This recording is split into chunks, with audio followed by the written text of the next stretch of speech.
rapport au témoignage du frère Jean-Paul. Moi, on doit à Dieu parce que c'est vrai que c'est vraiment un enseignement. Moi, ce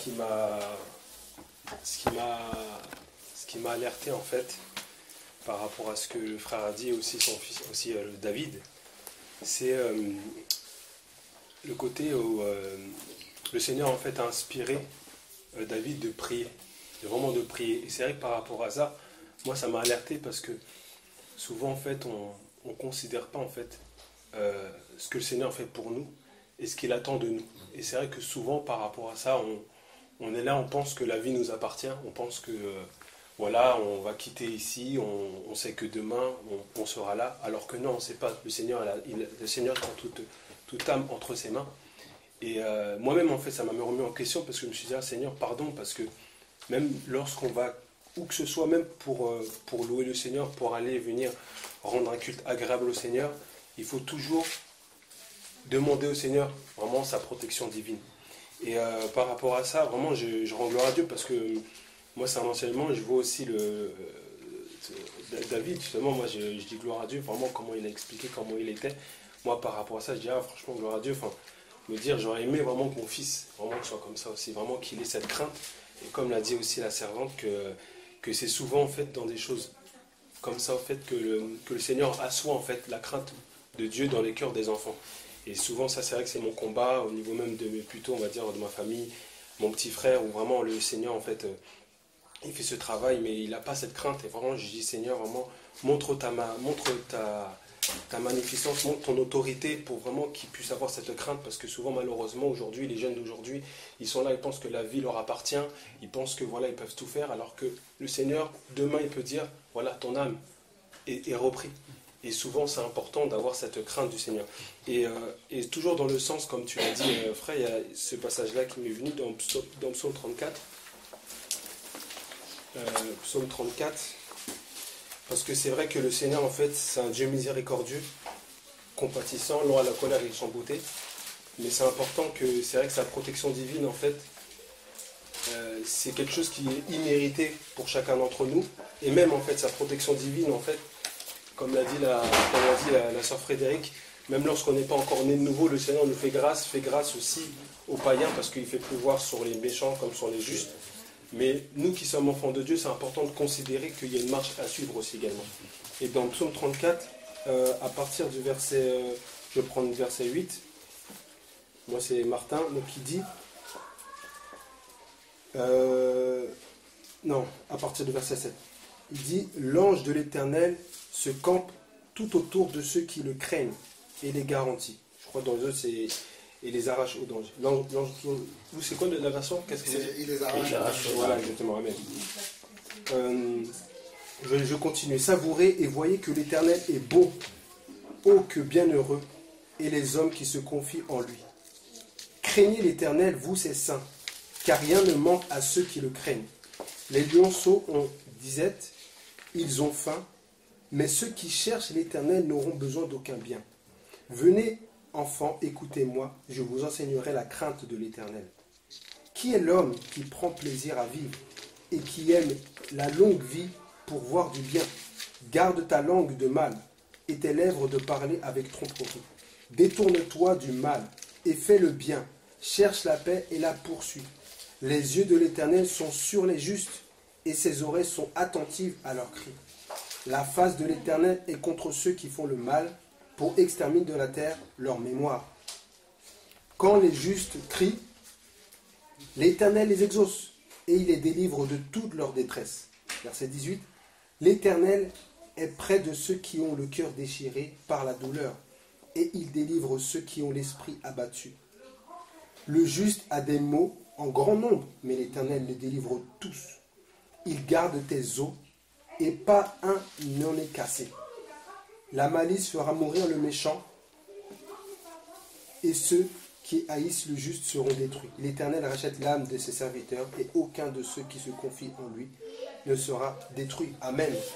C'est important vraiment parce que la protection aussi, c'est, comme je disais, la grâce de Dieu, c'est pas quelque chose qui est mérité, c'est pas par nos propres œuvres, mais par contre c'est important de considérer que dans Romains 6, il dit demeurons-nous dans le péché si la grâce de Dieu surabonde. Et c'est important de ne pas aussi être là, en fait, d'être dans cette suffisance. On dit, ah bon Seigneur, voilà, il fait grâce, sa miséricorde durera toujours.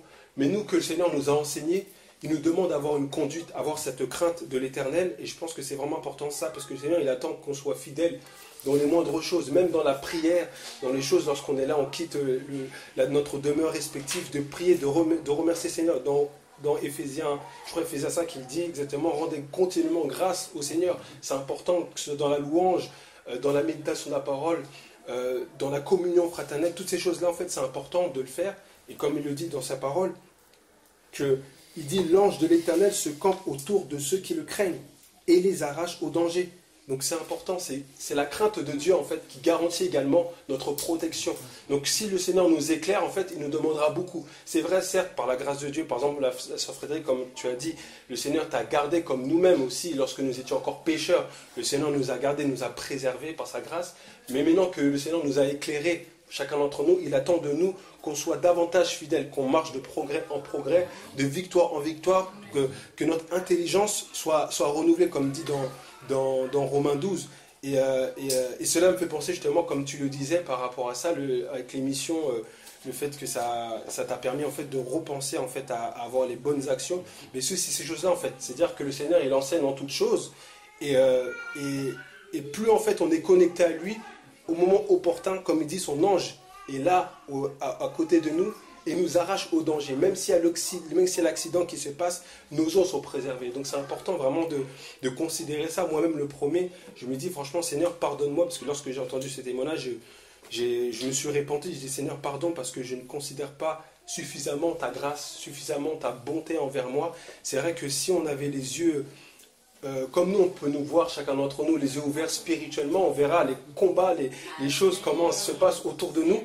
C'est terrible. Et moi-même, comme tu as dit, moi-même aussi par rapport à ça, aujourd'hui, dans ma famille, il y a beaucoup d'attaques, il y a beaucoup de choses qui se passent. Et je dis souvent ça à mon époux, je dis, tu n'as pas idée en fait, comment l'ennemi veut nous terrasser, comment l'ennemi cherche les moindres détails, les moindres portes pour pouvoir entrer et pour pouvoir détruire ce que le Seigneur a commencé à construire. Et c'est important vraiment d'être dans cette vigilance. Même dans la nuit, on est là, on dort. Et je crois que c'est dans Josué 1, il le dit, médite ta parole jour et nuit. C'est-à-dire que le Seigneur, effectivement, il ne sommeille ni ne dort. Mais nous-mêmes aussi, lorsque le Seigneur nous alerte, si le Seigneur nous réveille, ben c'est important en fait de prendre en considération cette alerte pour pouvoir vraiment être au pied du Seigneur. Et certainement, cela peut nous avertir, peut nous dire, ben voilà, qu'est-ce qui va se passer. Et je pense que... le malheur, les choses, ils peuvent se passer, mais toute chose a un enseignement. Mais le Seigneur, en fait, toujours, il avertit ses serviteurs, les prophètes, comme il dit. Donc, je pense que ça se passe lorsque vraiment on a cette connexion avec le Seigneur, lorsqu'on a ce rapport intime avec le Seigneur, lorsqu'on est là continuellement avec lui, on essaie de vraiment d'entretenir, parce que cela, c'est important. Et même dans Frère Georges, il a pris Deutéronome 28, et ça rejoint sur ce que tu disais, à la suite des bénédictions, parce qu'on parle aussi de malédiction, mais on sait que le Seigneur en Christ, en fait, il n'y a rien que ce que le Seigneur a déclaré béni, il n'y a rien qui peut nous maudire, mais le Seigneur, en fait, il conditionne quand même quelque chose dans Deutéronome 28, à la suite de ce que Frère Georges a lu. Voilà, donc à partir du verset 13, qui dit « L'Éternel te mettra à la tête et non à la queue, et tu seras seulement au-dessus et non point au-dessous. » Après, donc c'est là, il dit, quand tu obéiras au commandement de l'Éternel, ton Dieu, que je te prescris aujourd'hui, afin que tu prennes garde de les faire, et que tu ne te détournes ni à droite, ni à gauche, d'aucun des paroles que je te commande aujourd'hui, pour marcher après d'autres dieux, et pour les servir. Mais si tu n'obéis point à la voix de l'Éternel, ton Dieu, pour prendre garde de faire tous ces commandements et ces statuts que je te prescris aujourd'hui, il arrivera que toutes ces malédictions viendront sur toi et t'atteindront. Donc je m'arrête ici, mais c'est important. Là, on voit que le Seigneur, en fait, il y a cet équilibre. Il parle des bénédictions, mais également, on peut dire aussi, nous, en tant qu'enfants de Dieu, les conséquences de nos choix. Parce qu'il peut arriver des choses dans nos vies, c'est, voilà... Des choix qu'on peut entreprendre malheureusement par désobéissance, mais il y a une conséquence. Alors que le Seigneur nous a demandé de nous détourner ni à droite ni à gauche, d'avoir vraiment cette rigueur, d'avoir vraiment cet amour pour la parole, vraiment d'avoir cet amour pour cette espérance. Et je pense que c'est aujourd'hui, en fait, c'est cette espérance-là, malheureusement, qui manque, en fait. On ne regarde pas suffisamment, en tout cas moi pour ma part, suffisamment au royaume de Dieu, c'est-à-dire que vraiment lorsque Christ reviendra, et cela en fait le Seigneur nous attend, lorsqu'il reviendra, il nous attendra une épouse qui sera sans tache ni ride, ni rien de semblable, et donc par la suite il est important d'avoir justement cette conduite, cette crainte, cette révérence à l'Éternel, parce que cela en fait nous permettra toujours en fait d'accomplir ce qu'il a prévu à l'avance pour chacun d'entre nous, parce qu'il dit dans la parole, il dit qu'il a prévu des œuvres afin que nous marchions, et donc je pense que pour chacun d'entre nous le Seigneur a une œuvre, a quelque chose qu'il a préparé pour chacun d'entre nous, mais c'est important d'être fidèle à sa parole, fidèle, être à l'écoute à son esprit, parce que c'est ça qui est important aussi, parce que si nos oreilles sont trop dures, si notre regard, il y a trop d'écailles parce que par rapport à des forteresses, par rapport à des choses, mais malheureusement en fait on ne sera pas attentif et on va rater le but. Donc vraiment je rends gloire à Dieu pour ce témoignage qui m'édifie en fait par rapport à ça, qui en tout cas pour ma part me donne plus de force à considérer en fait la grâce de Dieu et d'être fidèle aux moindres choses. Amen. Amen. Moi, je voulais juste rectifier quelque chose tout à l'heure. Quand j'ai parlé de Barnabas, en fait, c'était pas Barnabas, mais c'était Ananias. En fait. Donc, c'est ça que je voulais rectifier. Oui, j'ai compris que tu t'es trompé de nom, mais c'est pas grave. Gloire à Dieu que l'Esprit clair. Amen. Amen. Amen. Est-ce qu'on peut prendre Jérémie chapitre 15? Le frère Georges a fait que je vais beaucoup parler. Tu as dit que tu ne vas pas parler. Oui, mais le frère Georges a fait que je vais beaucoup parler. Jérémie chapitre 15. Parce que le passage que le frère Georges a pris dans Psaume, au fait, ça a parlé de lorsque Dieu m'a appelé, que j'ai commencé à servir le Seigneur, il y a le doute qui a commencé à gagner mon cœur. J'ai commencé à me retirer du Seigneur. Parce que lorsque Dieu a commencé vraiment, quand Dieu a commencé vraiment à m'utiliser dans les dons de l'esprit, dans les choses qu'il attendait de moi à faire spécifiquement à l'église, et que j'ai commencé, qu'il y avait de l'opposition, j'ai commencé à douter de moi. Est-ce que je dois continuer? Est-ce que je dois me taire? Je vous parle de ma vie, mes frères, ce soir, cet après-midi. Vous me voyez comme ça, mais j'ai toute une histoire longue derrière moi. J'en ai partagé quelques-uns avec le frère Dachel, cette semaine avec qui nous avons eu le temps de partager beaucoup. Il a beaucoup prié pour moi, il m'a encouragé. Mais vous me voyez comme ça, j'ai beaucoup d'histoires derrière moi. C'est pour ça que des fois, je n'ai pas envie de parler. Parce que je sais que quand je parle, ça fait mal au cœur. Quand moi je parle, ça fait toujours mal. En tout cas, je ne sais pas pourquoi, mais c'est la grâce que Dieu m'a donnée. Quand je parle, ça fait mal aux gens. Les gens peuvent même se rebeller contre moi. Ils peuvent même vouloir me tuer. Mais c'est la grâce que Dieu m'a donnée. Et comme je vous disais, lorsque ces choses ont commencé à se produire dans ma vie, ma femme me met au courant, je me suis dit, je ne vais plus parler du Seigneur. Parce qu'à chaque fois que je parle, c'est les problèmes qui m'arrivent. Pourquoi continuer à servir un Dieu qui t'amène tout le temps des problèmes? Ce n'est plus le cas aujourd'hui, parce que j'ai grandi. À cette époque-là, j'étais encore petit.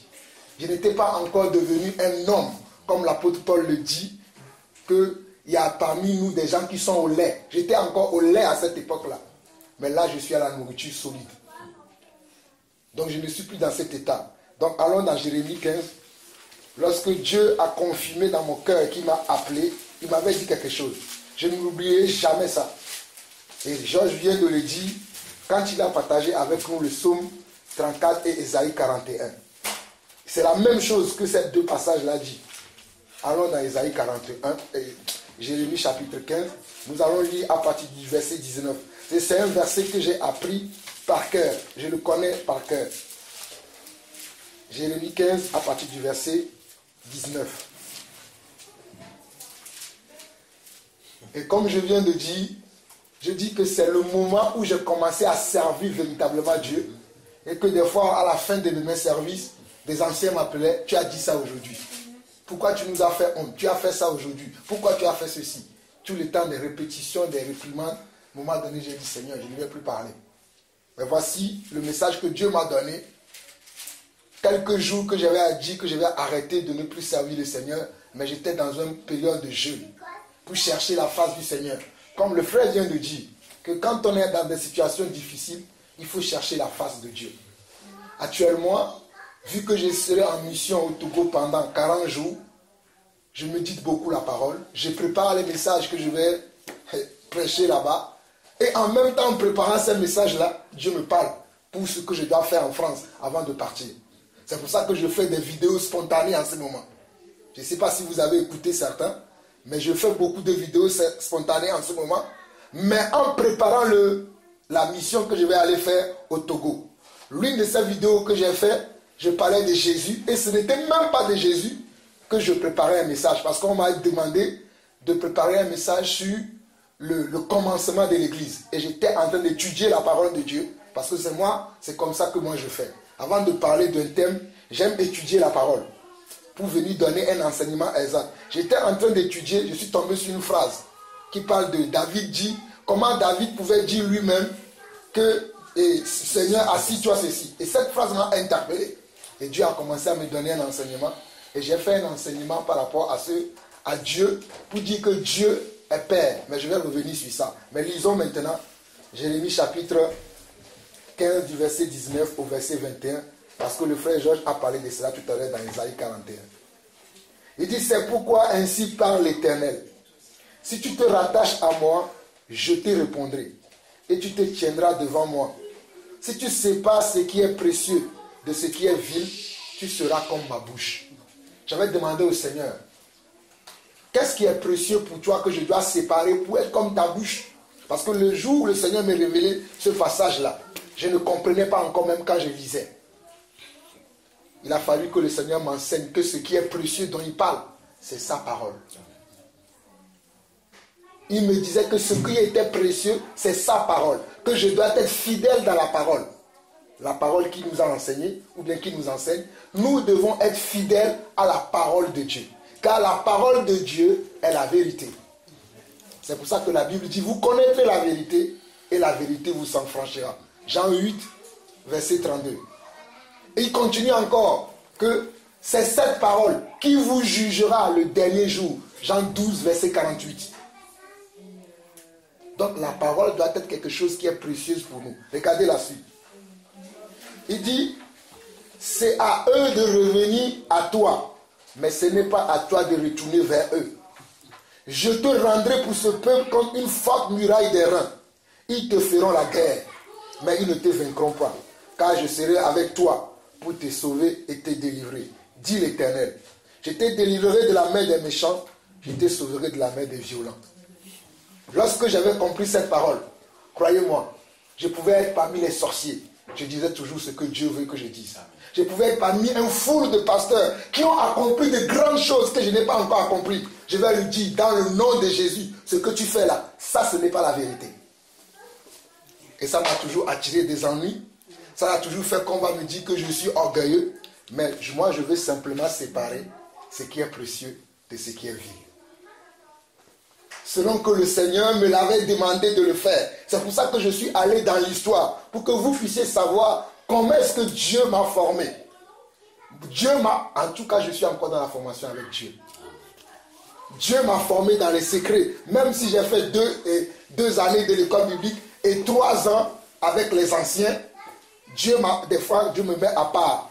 On sort de conseils des anciens où on enseigne quelque chose. Dieu va me dire, tu vois ce qu'on a enseigné aujourd'hui comme ça. Toi, quand tu vas l'enseigner, tu n'enseigneras pas ça comme tu viens de l'entendre.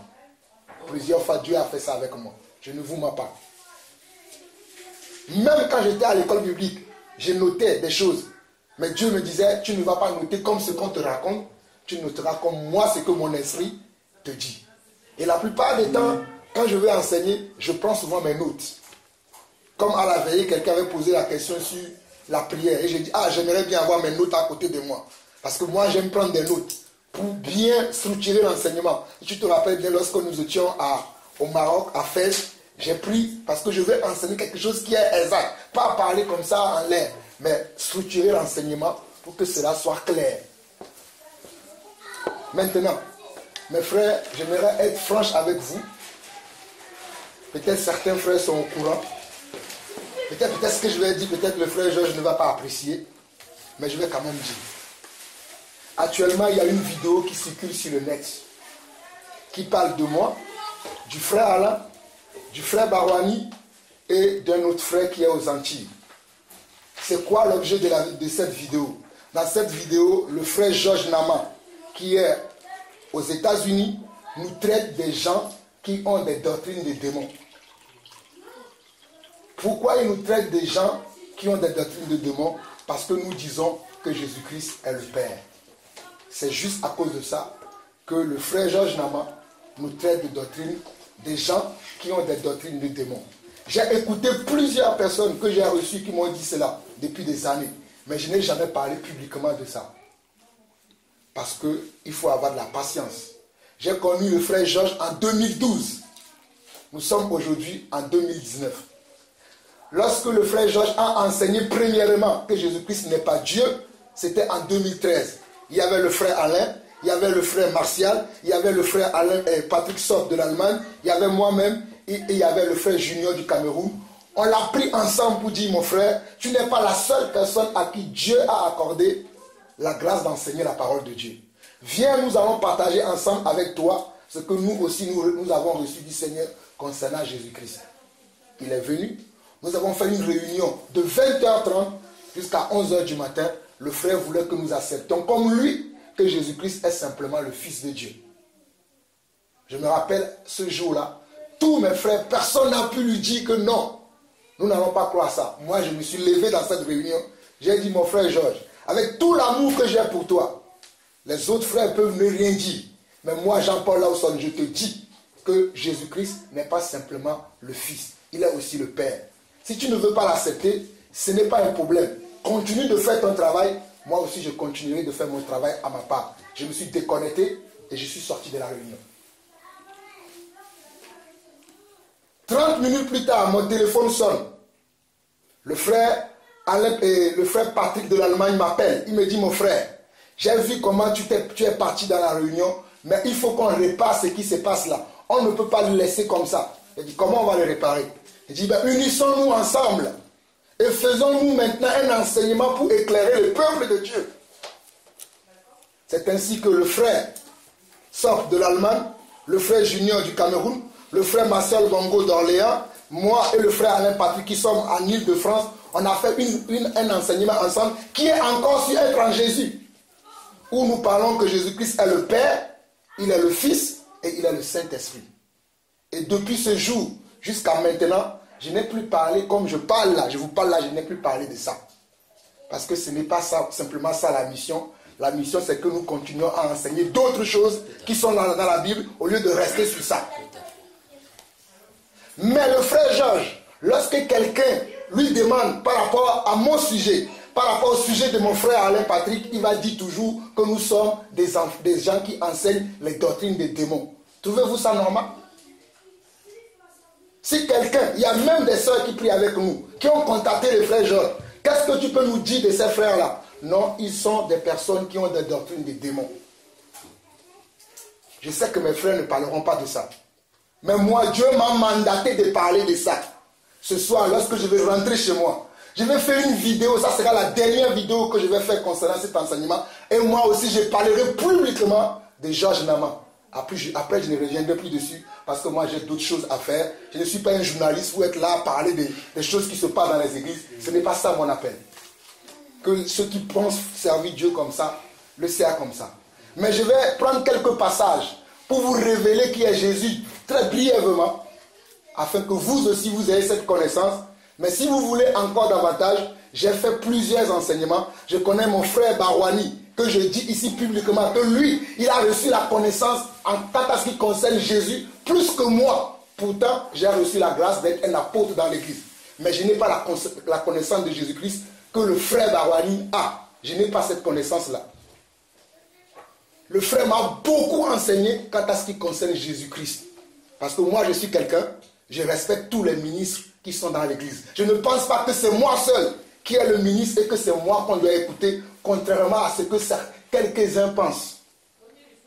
Donc revenons dans, c'est toi mon frère qui m'a aussi aidé, revenons dans 2 Chroniques 20. Et je vais parler brièvement de Jésus-Christ aujourd'hui. 2 Chroniques chapitre 20. Et cette vidéo est en train de circuler actuellement. Il dit même aux gens, quand vous voyez cette vidéo, contactez les frères, dites-leur qu'ils doivent se repentir. En tout cas, si c'est nous qui devons nous repentir, que Dieu nous convainc de le faire. Mais si c'est lui aussi qui doit se repentir, que Dieu aussi le convainc de le faire. Amen. Donc dans 2 Chroniques chapitre 20, lisons, notez bien ce verset et gardez-le dans votre tête. Parce que ce sont des versets des fois que vous allez m'entendre. Si peut-être vous n'avez déjà entendu cela, mais vous allez beaucoup m'entendre parler de ça. Notez bien, moi je le connais par cœur, c'est 2 Chroniques 20, verset 20. Qui dit ceci? Ce n'est pas les premières phrases qui m'intéressent, mais c'est la deuxième phrase. Mais on va lire à partir de la première phrase afin que vous compreniez la deuxième phrase. Il dit, le lendemain, il se mit en marche de grand matin pour le désert de Tekoa. À leur départ, Josaphat se présenta et dit, écoutez-moi, Juda et habitants de Jérusalem, confiez-vous en l'Éternel votre Dieu et vous serez affermis. Confiez-vous en ses prophètes et vous réussirez. C'est la deuxième phrase qui m'intéresse qui dit, confiez-vous en l'Éternel. Premièrement, nous en tant que disciples, nous en tant qu'enfants de Dieu, nous devons nous confier en qui? En l'Éternel. Car c'est lui qui nous a appelés, c'est lui qui nous a sauvés, c'est lui qui nous a délivrés. Mais nous devons nous confier aussi comment? À ses prophètes. Ces prophètes, c'est qui aujourd'hui, si nous voulons parler dans notre langage aujourd'hui, ce sont les apôtres, les prophètes, les évangélistes, les pasteurs et les docteurs. Je connais l'appel de tous mes frères. Mais comme eux-mêmes, ils ne veulent pas parler, je leur laisse ce rôle-là. Mais moi, je vous dis que Dieu m'a appelé dans l'église en tant qu'apôtre. Cela ne veut pas dire que je suis au-dessus de mes frères. Mais cela veut dire que je viens pour travailler ensemble avec eux. Afin que nous puissions bâtir l'église de Jésus-Christ. Je répète encore. Cela ne veut pas dire que comme Dieu m'a appelé en tant qu'apôtre, ça veut dire que je dois marcher sur les points des chevilles. Non, ce n'est pas ça. Ça veut dire que je vais devenir un serviteur. Donc je suis là pour vous servir. Et non pour dominer sur vous. J'avance. Le verset 35 au verset 37. Je répète encore. Nous devons nous confier au Seigneur, qui est notre Dieu. Celui qui nous aime plus que toute personne, c'est lui. Selon 2 Chroniques 20, le verset 20. Mais nous devons nous confier aussi à ses, je vais dire, changer le mot prophète par ses serviteurs, et nous réussirons. Nous pouvons dire aussi à ses servantes, parce qu'il y a aussi des servantes qui sont dans la maison de Dieu. Il n'y a pas que des serviteurs, il y a aussi des servantes. Ok. Maintenant, le verset 35 au verset 37 dit ceci. Après cela, Josaphat, roi de Juda, s'associa avec le roi d'Israël, Akazia, dont la conduite était impie. Regardez bien, c'est parce qu'on n'a pas le temps que je ne prends pas beaucoup de passages, mais je prends les passages qui sont très intéressants pour vous expliquer quelque chose. Mais si vous avez le temps, méditez vous-même ces passages-là, vous allez comprendre. Il dit, après cela, Josaphat, roi de Juda, s'associa avec le roi d'Israël, Akazia, dont la conduite était impie. Josaphat était lui roi d'Israël. À cette époque-là, c'est lui qui dominait, parce que vous savez qu'à un moment, que le royaume d'Israël était divisé en deux. Donc c'est lui qui s'occupait de la partie qui était le royaume de Juda. C'est lui qui était roi à ce moment-là. Mais qu'est-ce qu'il va faire? Il va aller faire une mauvaise alliance. Je suis en train de parler des alliances que nous faisons dans le Seigneur. Il va aller faire une mauvaise alliance. C'est ce que je veux nous montrer ici. Au verset 36, on nous dit, il s'associa avec lui pour construire des navires destinés à aller à Tarsis, et il fit les navires à Échron-Guéber. Alors Eliezer, fils de Dodava, de Marécha, prophétisa contre Josaphat et dit, parce que tu t'es associé avec Akazia, l'Éternel détruit son œuvre et le navire fut brisé et ne put aller à Tarsis. Donc, si nous nous associons à n'importe qui dans l'église, parce que la personne dit j'ai Jésus dans la bouche, Dieu détruit notre ministère. C'est pour ça que je fais beaucoup attention à ceux à qui je m'associe dans le ministère. Je répète encore, si je m'associe à quelqu'un qui dit il est enfant de Dieu, parce qu'il m'a dit, moi aussi j'ai reçu le Seigneur, moi je ne cherche pas à savoir quel type de Seigneur il a reçu. Parce que nous savons aujourd'hui qu'il y a plusieurs Seigneurs. Pour nous, nous savons qu'il y a un seul Seigneur. Mais pour d'autres, il y a plusieurs Seigneurs.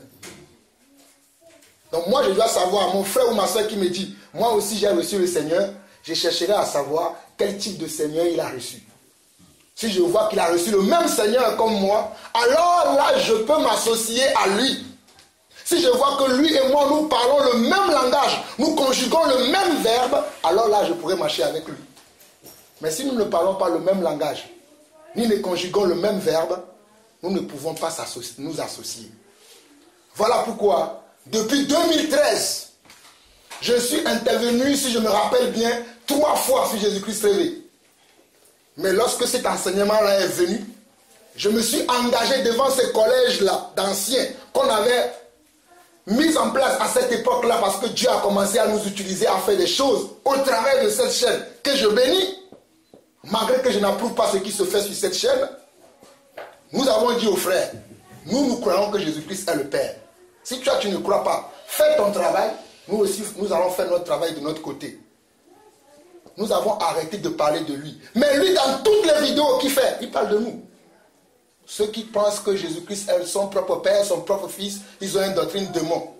Des fois, il arrive à citer nos noms. Et là, ce que je vous parle là, j'ai la vidéo dans mon téléphone. Plusieurs personnes m'ont envoyé cette vidéo et me dit, mon frère, que dis-tu de cela? Je parlais de ça avec mon frère Georges hier. J'ai dit, ça fait 7 ans que je n'en ai pas parlé. Mais là, je vais parler. J'ai prévenu mon frère. J'ai dit, ne venez pas me dire après, mon frère, pourquoi tu as parlé? Parce que j'ai dit à mon frère Georges, ce n'est pas vous qui m'avez appelé. Dieu me demande de parler publiquement. Je vais parler publiquement et je ne vais plus revenir d'ici. Moi, je vais continuer mon chemin. Donc, en tant qu'enfant de Dieu, on ne s'associe à n'importe quoi. C'est pour ça qu'à cette époque, en 2013, c'est moi le premier. Si le frère Alain, là, il allait te le dire. C'est moi le premier qui me suis levé dans cette réunion. Comme des fois je le fais lorsque nous faisons notre réunion d'anciens. Quand je ne suis pas d'accord, moi je m'en vais. C'est ça mon caractère. J'ai dit à tous les autres frères, si vous voulez accepter que lui continue de dire les choses comme ça et que vous voulez vous associer avec lui, continuez sans moi. Si le frère Alain était là, il allait vous dire que c'est vrai, c'est comme ça que c'était passé. Je suis parti. C'est eux-mêmes qui sont encore revenus vers moi. Non frère, tu ne peux pas partir comme ça. Viens ensemble, on va réparer maintenant. C'est à ce moment-là que nous avons fait collectivement, à cette époque-là, l'enseignement qui est encore sur Jésus, sur être en Jésus. Ce n'est même pas sur ma chaîne. Pour vous dire que ce n'est pas ma gloire que je cherche, parce que ce n'est pas moi seul qui avais reçu que Jésus-Christ est Dieu le Père. Mais aujourd'hui, il faut que nous parlons de cela. Parce que certains d'entre vous, vous allez recevoir ces vidéos. Ça peut vous choquer. C'est pour ça que je vous le dis d'avance. Que sachez que nous sommes en guerre. Que là maintenant, on dit que nous avons quoi? L'esprit des démons. Quand vous me voyez là, vous me voyez avec l'esprit des démons. Mais la même personne qui tient ce propos-là, quand il était venu en France en 2014, je l'ai reçu dans ma maison. Je lui ai fait des brochettes. Il a bien mangé. À ce moment-là, je n'avais pas l'esprit des démons. Mais il part maintenant, il rentre aux États-Unis, il ouvre sa chaîne, Jean-Paul Lawson a l'esprit des démons. Que Dieu que je sers le bénisse. Amen. Amen. Maintenant, Ésaïe chapitre 9. Là, je vais vous révéler maintenant qui est Jésus-Christ. Ésaïe chapitre 9.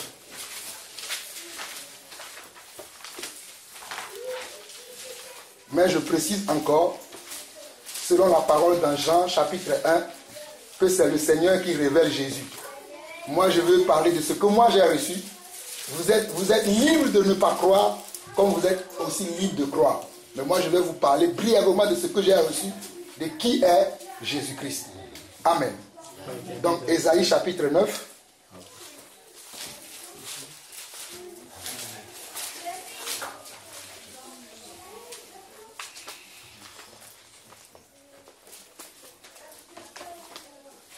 Nous allons voir beaucoup de passages dans Ésaïe, parce que Ésaïe révèle qui est Jésus. D'autres prophètes aussi les révèlent, mais on n'a pas le temps aujourd'hui, mais nous allons partir à partir d'Ésaïe chapitre 9. Nous allons lire le verset 5 et le verset 6. Ésaïe chapitre 9, le verset 5 et le verset 6 dit ceci.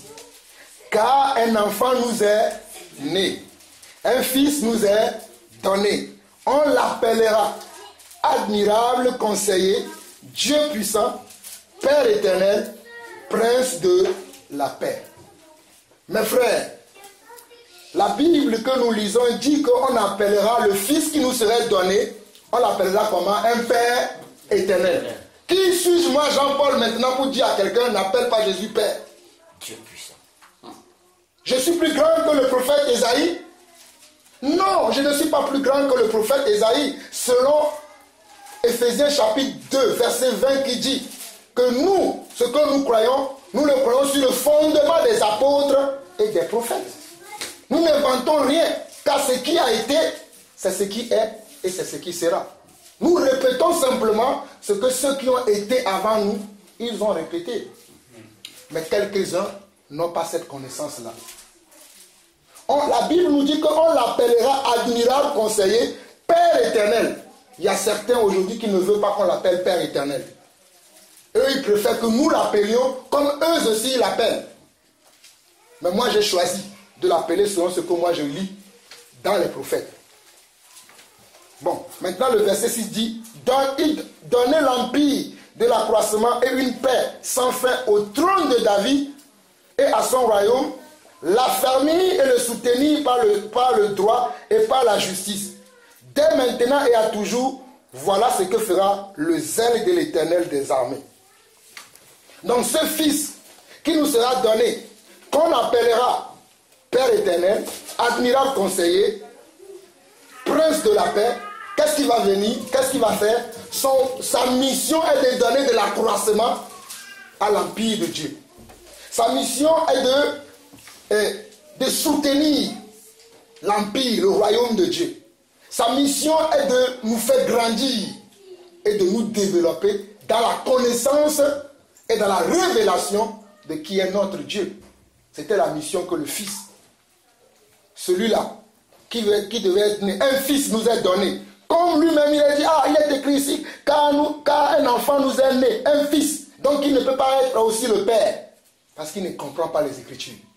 Nous ne comprenons pas les Écritures par la lettre, parce que nous avons fait 7 ans de droit, mais parce que le Saint-Esprit nous l'a enseigné. Nous venons enseigner ce que le Saint-Esprit nous a enseigné. Nous ne venons pas... Moi, j'ai fait la comptabilité. Mais la parole de Dieu n'a rien à voir avec la comptabilité. Je pouvais là vous parler de bilan, de compte de gestion, vous dire l'emploi, mais ce n'est pas ça ici. Ici, il est question d'une autre chose. Il est question de l'esprit ici. Donc la parole de Dieu s'explique par l'esprit et non par la connaissance que nous avons reçue à l'école. Parce que là, c'est la parole de Dieu. Ésaïe 41. Nous avançons. Nous avons vu dans un premier verset qu'on dit qu'on l'appellera Père éternel. Et comme j'ai l'habitude de dire, ce n'est pas Jean-Paul qui est venu et a dit, bon, le mot qu'on a mis ici, là, ça ne me plaît pas. Dans la nuit, je l'ai effacé, j'ai changé ça par Père éternel, j'ai pris mon téléphone, j'ai appelé toutes les librairies, changez ça dans vos Bibles. Ce n'est pas moi qui a fait ça. Ça a été là avant que moi je sois né et ça restera quand je mourrai si Jésus ne revient pas. Ésaïe 41. Même Ésaïe 40 d'abord. Ésaïe 40 d'abord.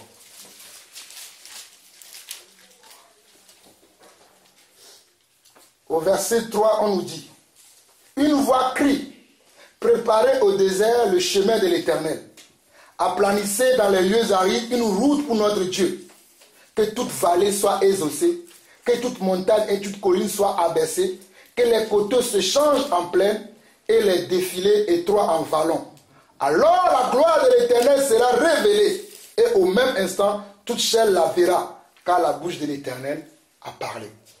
Ce passage-là parle encore de Jésus-Christ. On nous dit que alors la gloire de l'Éternel sera révélée. Qui est la gloire de l'Éternel? Jésus-Christ. Et au même instant, toute chair la verra. Toute chair n'a-t-il pas vu Jésus-Christ lorsqu'il était sur terre à Jérusalem? Aujourd'hui, il y a certains qui veulent nous dire que non, il n'a pas existé. Ok. Car la bouche de l'Éternel a parlé. Une voix dit, crie, et il répond, que crierai-je? Il dit, toute chair est comme l'herbe, et tout son éclat comme la fleur des champs. L'herbe sèche, la fleur tombe, quand le vent de l'Éternel souffle dessus. Certainement, le peuple est comme l'herbe. L'herbe sèche, la fleur tombe. Mais la parole de notre Dieu, mais la parole, oh j'aime la parole, comme mon frère Barouani dit, Kitoko. Je ne sais pas ce que ça veut dire, mais moi aussi je le dis parce que je pense que s'il dit ça, c'est quelque chose qui est bon. Voilà, il dit Kitoko, je ne sais pas pourquoi il dit ça. Mais il dit la parole de Dieu subsiste éternellement. Ça veut dire que la parole de Dieu ne change pas. Mais quelques-uns aujourd'hui veulent que nous changions la parole. Qui sommes-nous? C'est la parole qui nous a engendrés. C'est la parole qui nous a créés. C'est la parole qui nous soutient. Mais pourquoi certains veulent aujourd'hui maintenant que nous laissions la parole et que nous prenions leur parole comme si leur parole était Dieu? Souvenez-vous lorsque nous étions à la veillée, ce qui était à la veillée, selon la prophétie qui est sortie par la bouche de notre sœur Alice. J'ai prié, j'ai dit que nous, les serviteurs de Dieu, nous avons enlevé Dieu dans l'église et nous nous sommes fait Dieu dans l'église. C'est ce que nous, les serviteurs, je me compte dedans. Parce que moi qui vous parle ainsi aujourd'hui, dans le passé, je n'étais pas juste comme je le suis aujourd'hui. Je vous le dis honnêtement, dans le passé, je croyais que dans l'église, il n'y avait pas d'apôtres, il n'y avait pas de pasteurs, il n'y avait pas de docteurs, que nous sommes tous pareils. Je le croyais, je l'enseignais moi-même. Mais quand il a plu au Père de me révéler que ça, ce n'est pas de la vérité, je me suis repenti. Et lorsque je vois un apôtre, je le respecte comme un apôtre. Lorsque je vois un prophète, je le respecte comme un prophète. Lorsque je vois un docteur, je le respecte comme un docteur.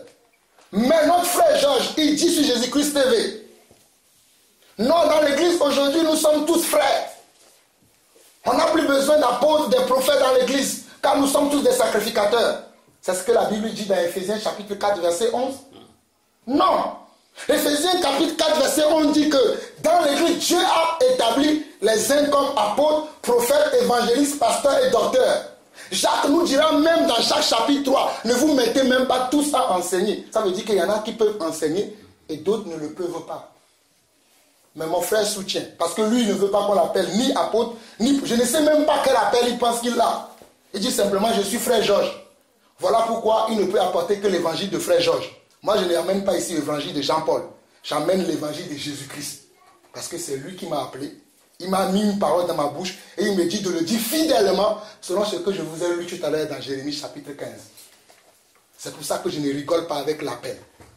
Quand je parle de l'appel de Dieu, je suis extrêmement exigeant parce que l'appel de Dieu, je disais dans un enseignement que j'ai fait dernièrement dans Matthieu chapitre 10 verset 41, il est écrit que celui qui recevra un prophète en qualité de prophète, recevra le compagnon de prophète. Donc si je dis aujourd'hui qu'il n'y a pas de prophète, qui est menteur? Moi ou la parole? Moi ou la parole? Si je dis que non, aujourd'hui il n'y a pas de prophète, qui ment? C'est la parole qui ment. Et toi tu dis la vérité. Donc comme c'est la parole qui est la vérité, ça veut dire que c'est pas le menteur.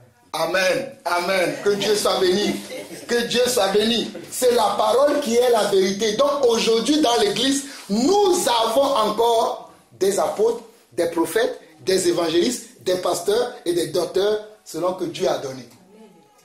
Selon que Dieu a donné, et nous devons respecter ces personnes selon 2 Chroniques chapitre 20, verset 20 qui dit confiez-vous à Dieu, mais confiez-vous aussi à mes prophètes ou à mes serviteurs. Ne dites pas, bon, moi je n'ai plus besoin de serviteurs parce que moi-même je suis serviteur. Dieu ne savait-il pas qu'il allait nous donner le Saint-Esprit, mais il a quand même établi des hommes dans l'église. Mais il y en a certains qui vocifèrent toute la journée sur les chaînes. Non, si quelqu'un vient à vous et dit qu'il est prophète, c'est un orgueilleux, ne l'écoutez pas. C'est ça la vérité. On n'en disconvient pas. Il y a des vrais prophètes, il y en a des faux. Il y a des vrais apôtres, il y en a des faux. Il y a des vrais pasteurs, il y en a des faux. Mais ce que moi je dois demander à Dieu, emmène-moi vers les vrais. Voilà ce que moi je demande à Dieu. Seigneur, fais que moi-même, je sois un vrai. Voilà ce que moi je demande à Dieu.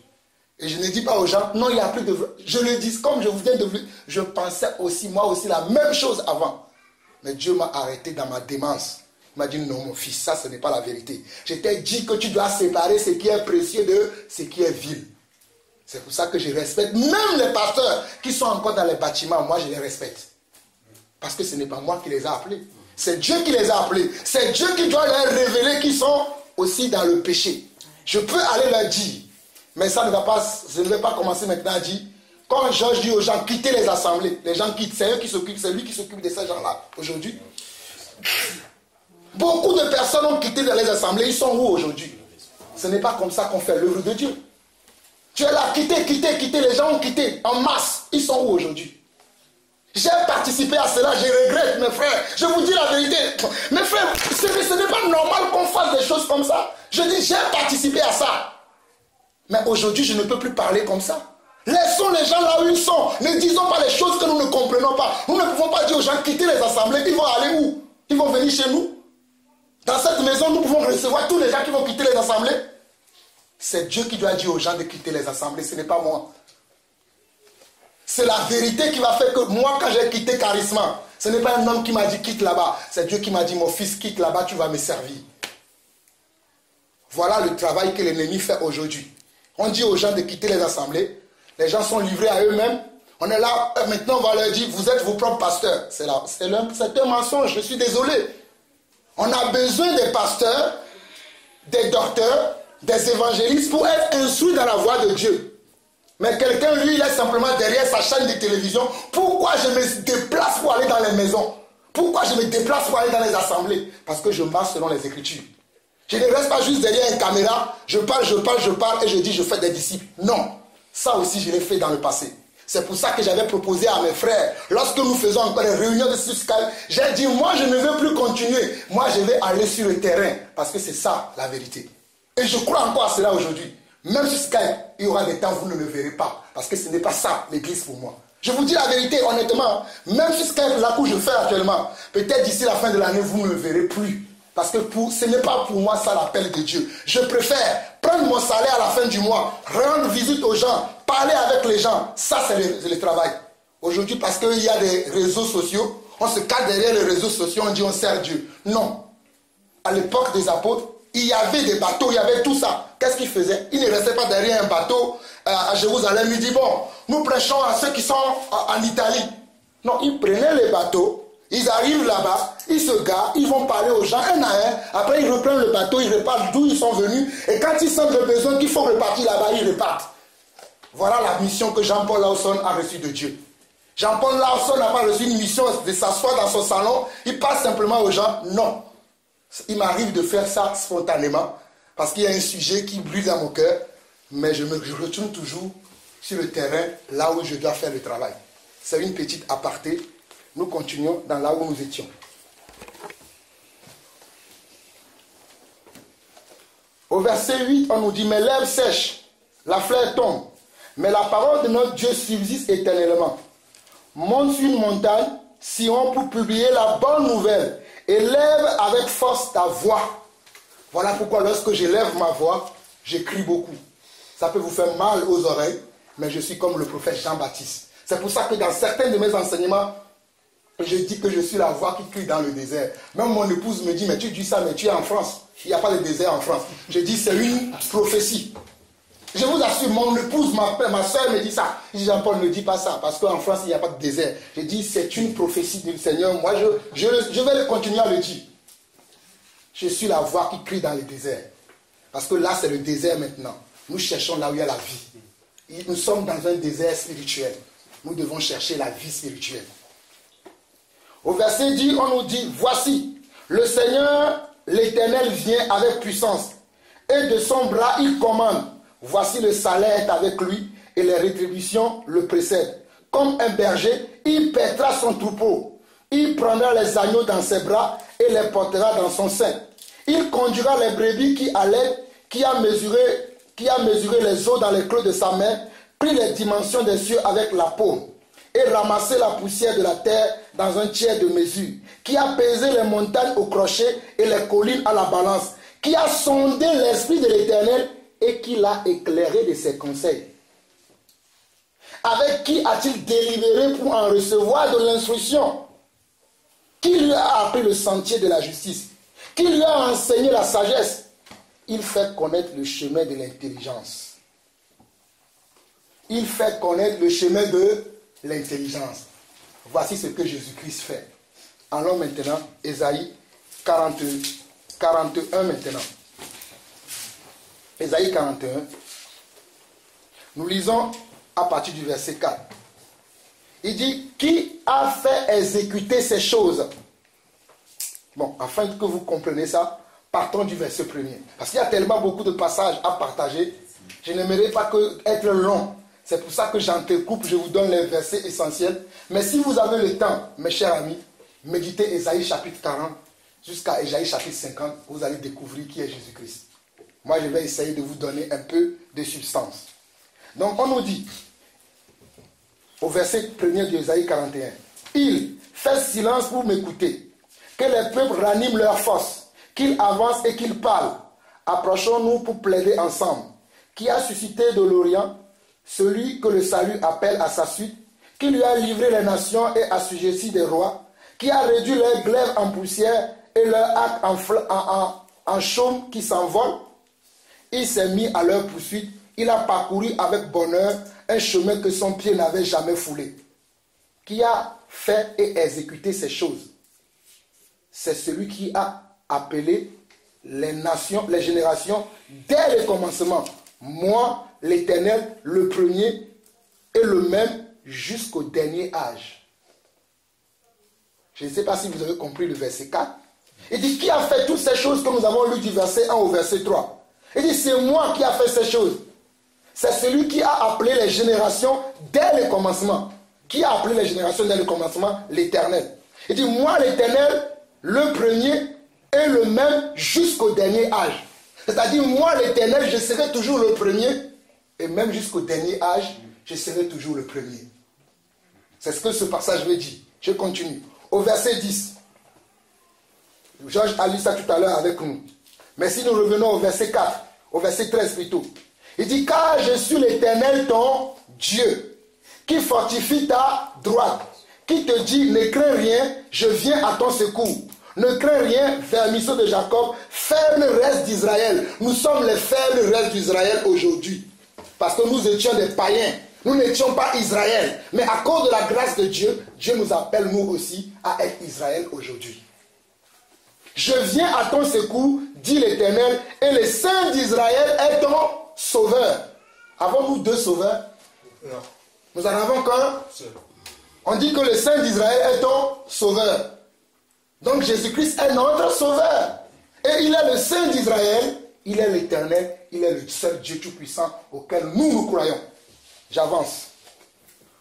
Au verset 17, il dit, les malheureux et les indigents cherchent de l'eau et il n'y en a point. Leur langue est desséchée par la soif.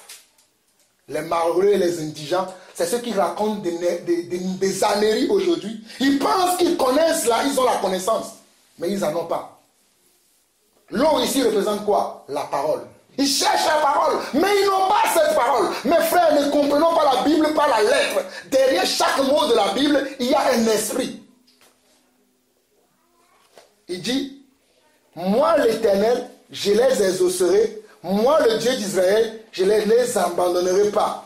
Je ferai jaillir des fleuves sur les collines et des sources au milieu des vallées. Je changerai le désert en étang et la terre aride en courant d'eau. Je mettrai dans le désert le sel, l'acacia, le myrrhe et l'olivier. Je mettrai dans les lieux stériles le cyprès, l'orme et le buis, tous ensemble, afin qu'ils voient, qu'ils sachent, qu'ils observent et considèrent que la main de l'Éternel, alléluia, a fait ces choses, que le Saint d'Israël est son auteur. Le Saint d'Israël est son auteur. Voilà pourquoi Jean chapitre 1 va nous dire au commencement, Jean chapitre 1 est l'accomplissement d'Ésaïe 41, 42, 43, 44, jusqu'à Ésaïe 60. Parce que je connais, j'ai fait des recherches pour ça. Je sais de quoi je parle. Nous avançons. Au verset 25 de ce même chapitre, il dit, je l'ai suscité du septentrion et il est venu. De l'Orient, ils invoquent mon nom. Ils foulent les puissants comme de la boue, comme de l'argile que foule un potier. Qu'il a annoncé dès le commencement pour que nous le sachions. Et longtemps d'avance pour que nous disions c'est vrai. Nul ne l'a annoncé, nul ne l'a prédit et personne n'a entendu vos paroles. C'est moi le premier qui a dit à Sion, les voici, les voici. C'est-à-dire c'est moi le premier, c'est moi qui ai ce Dieu-là qui a annoncé toutes ces choses que vous voyez dans la parole, que vous écoutez des prophètes, que vous écoutez de mes serviteurs. C'est moi qui les a envoyés. Ésaïe chapitre 42. Nous lisons à partir du verset 1er. Voici mon serviteur que je soutiendrai, mon élu en qui mon âme prend plaisir. J'ai mis mon esprit sur lui. Il annoncera la justice aux nations. On parle toujours de Jésus-Christ. Mais ce que nous ne devons pas oublier, il y a eu trois temps dans l'histoire de Jésus ou dans l'histoire de notre Dieu. Il y a eu le temps où Dieu se révélait par éternel. C'était l'époque de Genèse jusqu'à Matthieu et jusqu'à Malachie. Mais il y a eu le temps où Dieu se révélait par le Fils. C'était le temps des évangiles. Mais il y a eu le temps où Dieu se révèle par l'Esprit. C'est le temps des épîtres des apôtres. C'est le temps que nous vivons aujourd'hui. Ces trois temps-là. Il y a eu trois temps, je répète encore. Le temps du Père, lorsque Dieu s'est révélé à Moïse, dans Exode chapitre 3, Moïse lui a demandé, quand je vais aller voir ton peuple, qu'est-ce que je vais leur dire? Ils vont me dire, mais quel est ce Dieu-là qui t'a envoyé? Dieu l'a dit, tu lui leur diras que je suis t'a envoyé. Et ce même ce je suis se retrouve dans Jean chapitre 8. Parce qu'à l'époque de l'ancienne alliance, à l'époque de Adam jusqu'au dernier prophète, nous étions à l'époque de l'Éternel. C'est-à-dire Dieu le Père. Mais à l'époque où Jésus parlait, où le Fils, où la parole s'est fait chair, nous étions à l'époque du Fils de Dieu. Mais quand le Fils est remonté, il a dit, je remonterai et je vous enverrai comment? L'Esprit. Là, nous sommes à l'époque de l'Esprit. Aujourd'hui, là, nous sommes à l'époque de l'Esprit. Hébreu chapitre 1 en a parlé de cela. Mettons un doigt dans Ésaïe chapitre 42, afin que vous compreniez le message que je donne. Allons dans Hébreu chapitre 42. Hébreu chapitre 1, nous allons lire le premier verset au verset 3. J'ai dit que cette connaissance que nous avons n'est pas chez certaines personnes. Ils ne sont pas nos ennemis. Eux, ils pensent que nous sommes leurs ennemis. Nous ne croyons pas qu'ils sont nos ennemis. Nous croyons qu'ils sont nos frères qui ont besoin d'avoir de la connaissance. C'est ce que nous croyons. Mais si eux, ils nous voient comme leurs ennemis, c'est eux qui nous voient comme ça. Moi, je ne les vois pas comme mes ennemis, mais je les vois comme mes frères qui n'ont pas la connaissance.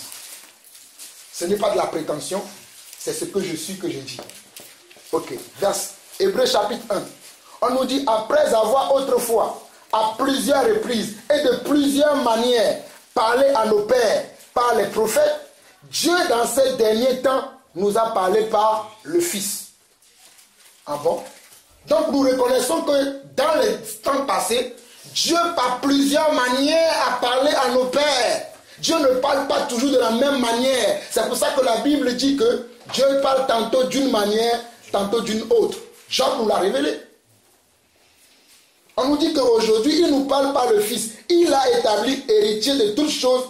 Par lui, il a aussi créé l'univers.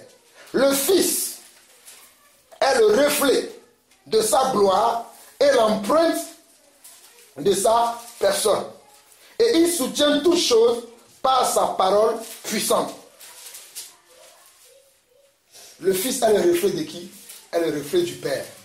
Si tu vois le Fils, tu vois le Père. Amen. Revenons dans Ésaïe chapitre 42. Et revenons maintenant au verset 13 qui dit, « Car je suis l'Éternel, ton Dieu, qui te fortifie. Ta droite... » Alors, on avait déjà lu ça. On était arrivé au verset... Et on avait commencé par Ésaïe 42 maintenant. Je suis à Ésaïe 41. Ésaïe 42, il dit maintenant, le premier verset dit, « Voici mon serviteur que je soutiendrai, mon élu en qui mon âme prend plaisir. J'ai mis mon esprit sur lui. » Il a mis son esprit sur qui? Sur le Fils Jésus. Comme Georges disait tout à l'heure, le Fils, ce n'est que de la chair. Ce n'est que quelqu'un qui est venu sur terre pour nous montrer comment on peut pratiquer la parole. J'avance. Il annoncera la justice aux nations. Il ne criera point, il ne lèvera point la voix. Il ne fera point entendre les rues. Il ne brisera point le roseau cassé. Et il n'éteindra point la mèche qui brûle encore. Il annoncera la justice selon la vérité. Donc dans la bouche de Jésus, il ne s'est jamais sorti un mensonge. Parce qu'il nous dit que, souvenez-vous mes frères de ce que je suis en train de dire. Je suis en train de nous dire que Jésus est le Père. Et je vais l'éprouver par les Écritures. Mais priez que Dieu lui-même vous convainc, parce que ce n'est pas Jean-Paul Lawson qui convainc. C'est les Écritures qui convainquent. Il dit qu'il annoncera la justice selon la vérité. Donc moi je comprends que dans la bouche de Jésus, il n'y a pas de mensonge. Donc Jésus, Philippe lui a posé la question en Jean chapitre 14. Depuis longtemps tu nous dis, moi et le Père nous sommes un. Moi je ne suis pas plus que le Père est en moi, mais Philippe dit, bon, ça n'est assez là. Je veux maintenant comprendre le suspense. Dis-moi, montre-moi le Père. Jésus a dit, depuis que je suis avec vous, ne m'as-tu pas connu, Philippe? Moi et le Père, nous sommes un. Celui qui m'a vu a vu le Père.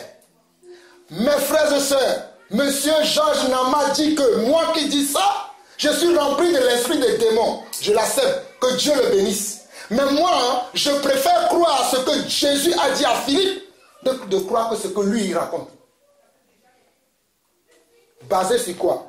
Basé sur il annoncera la justice selon la vérité. Il ne se découragera point. Nous sommes toujours dans Ésaïe 42, verset 4. Il ne se découragera point et ne se relâchera point, jusqu'à ce qu'il ait établi la justice sur la terre et que les îles espèrent en sa loi. Ainsi parle Dieu, l'Éternel. Ainsi parle qui? Dieu, l'Éternel. Avons-nous deux dieux? Avons-nous trois dieux? Avons-nous plusieurs dieux? Nous en avons qu'un seul, l'Éternel. Et il dit, qui a créé les cieux et qui les a déployés? Qui a étendu la terre et ses productions? Qui a donné la respiration à ceux qui la peuplent et le souffle à ceux qui y marchent?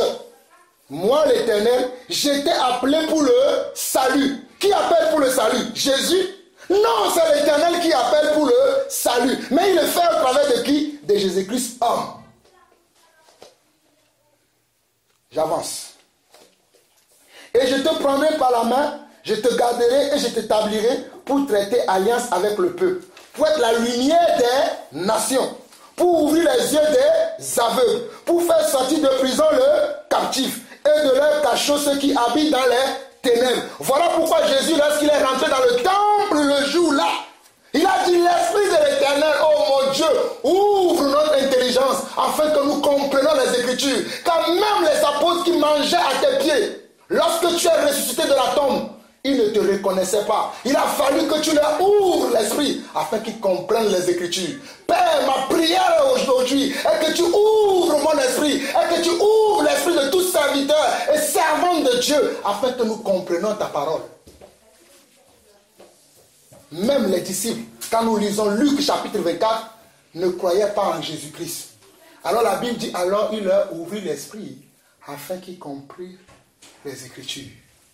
Si Dieu ne nous ouvre pas les Écritures, ce n'est pas parce que nous avons bac plus 20 que nous allons comprendre les Écritures. Parce que ça n'a rien à voir avec la lettre A. J'ai fait la D, j'ai fait mathématiques, j'ai fait droit, j'ai fait comptabilité, j'ai fait gestion. Ça n'a rien à voir avec ça.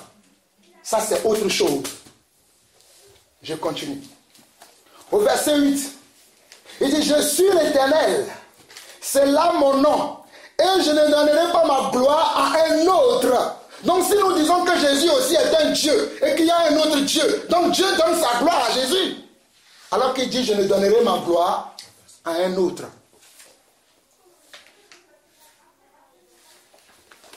Ok, nous avançons.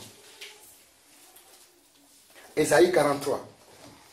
Supportez-moi encore 20 minutes et je vais m'arrêter là. Ainsi parle maintenant l'Éternel qui t'a créé, ô Jacob. Celui qui t'a formé, ô Israël. Quand nous attendons, ô Jacob, c'est l'Église. Quand nous attendons, ô Israël, c'est l'Église. Ne crains rien car je te rachète. Je t'appelle par ton nom. Tu es à moi. Si tu traverses les eaux, je serai avec toi. Et les fleuves, ils ne te submergeront point. Si tu marches dans le feu, tu ne te brûleras pas. Et la flamme ne t'embrasera pas. Car je suis l'Éternel, ton Dieu, les saints d'Israël, ton sauveur. C'est Jean-Paul qui est venu, il a dit, bon, ce verset-là ne me plaît pas, il faut que moi je le change. Et j'ai mis ça ici. Non, c'est les premiers prophètes qui savaient qui est Jésus. C'est eux qui ont mis ça, qui ont dit, car je suis l'Éternel, ton Dieu, le Saint d'Israël, ton sauveur. Nous n'avons pas deux sauveurs, nous n'en avons pas trois, nous n'en avons qu'un seul. Et ce même sauveur qui s'est manifesté en Jésus-Christ, ce n'est que Dieu le Père. Mais quand il est venu sur terre, il a porté le nom Dieu le Fils. Ou bien il a porté le nom Fils de Dieu. Mais c'est la même personne. Ce n'est pas comme certains croient que nous, on aura le Père. Quand on ira au ciel, on verra le Fils assis à sa droite. Non, on verra qu'un seul trône dans le ciel, sur lequel notre Dieu s'asseyera et qui nous accueillera. Ceux qui croient qu'ils verront 2 trônes ou 3 trônes, qu'ils croient en ça. Mais nous croyons que nous verrons un seul trône. Et je vous montrerai que c'est écrit qu'il y aura un seul trône aussi dans le ciel. Mais Georges dit que non, Jésus-Christ est assis sur un trône à la droite de Dieu. Moi, je crois qu'il y a un seul trône dans le ciel. Je vous montrerai ce passage-là aussi aujourd'hui. Avançons. Au verset 10. Un jour, j'ai reçu les témoins de Jéhovah à la maison. Ils se sont basés sur ce verset pour me dire, c'est nous que vous devez suivre. Car il est écrit, vous êtes mes témoins, dit l'Éternel. J'ai dit, arrêtez, on va prendre la parole. Et j'ai enseigné les témoins, ils ne sont plus revenus chez moi. J'avance. Ésaïe 43, verset 10 dit ceci. Vous êtes mes témoins, dit l'Éternel. Vous et mon serviteur que j'ai choisi, afin que vous le sachiez, que vous me croyez et compreniez que c'est moi. Moi qui? Moi l'Éternel. Avant moi, il n'a point été formé de Dieu. Et après moi, il n'y en aura point. C'est moi qui suis l'Éternel. Et à part moi, il n'y a point de sauveur. À part moi, il n'y a point quoi? Il n'y a point de sauveur.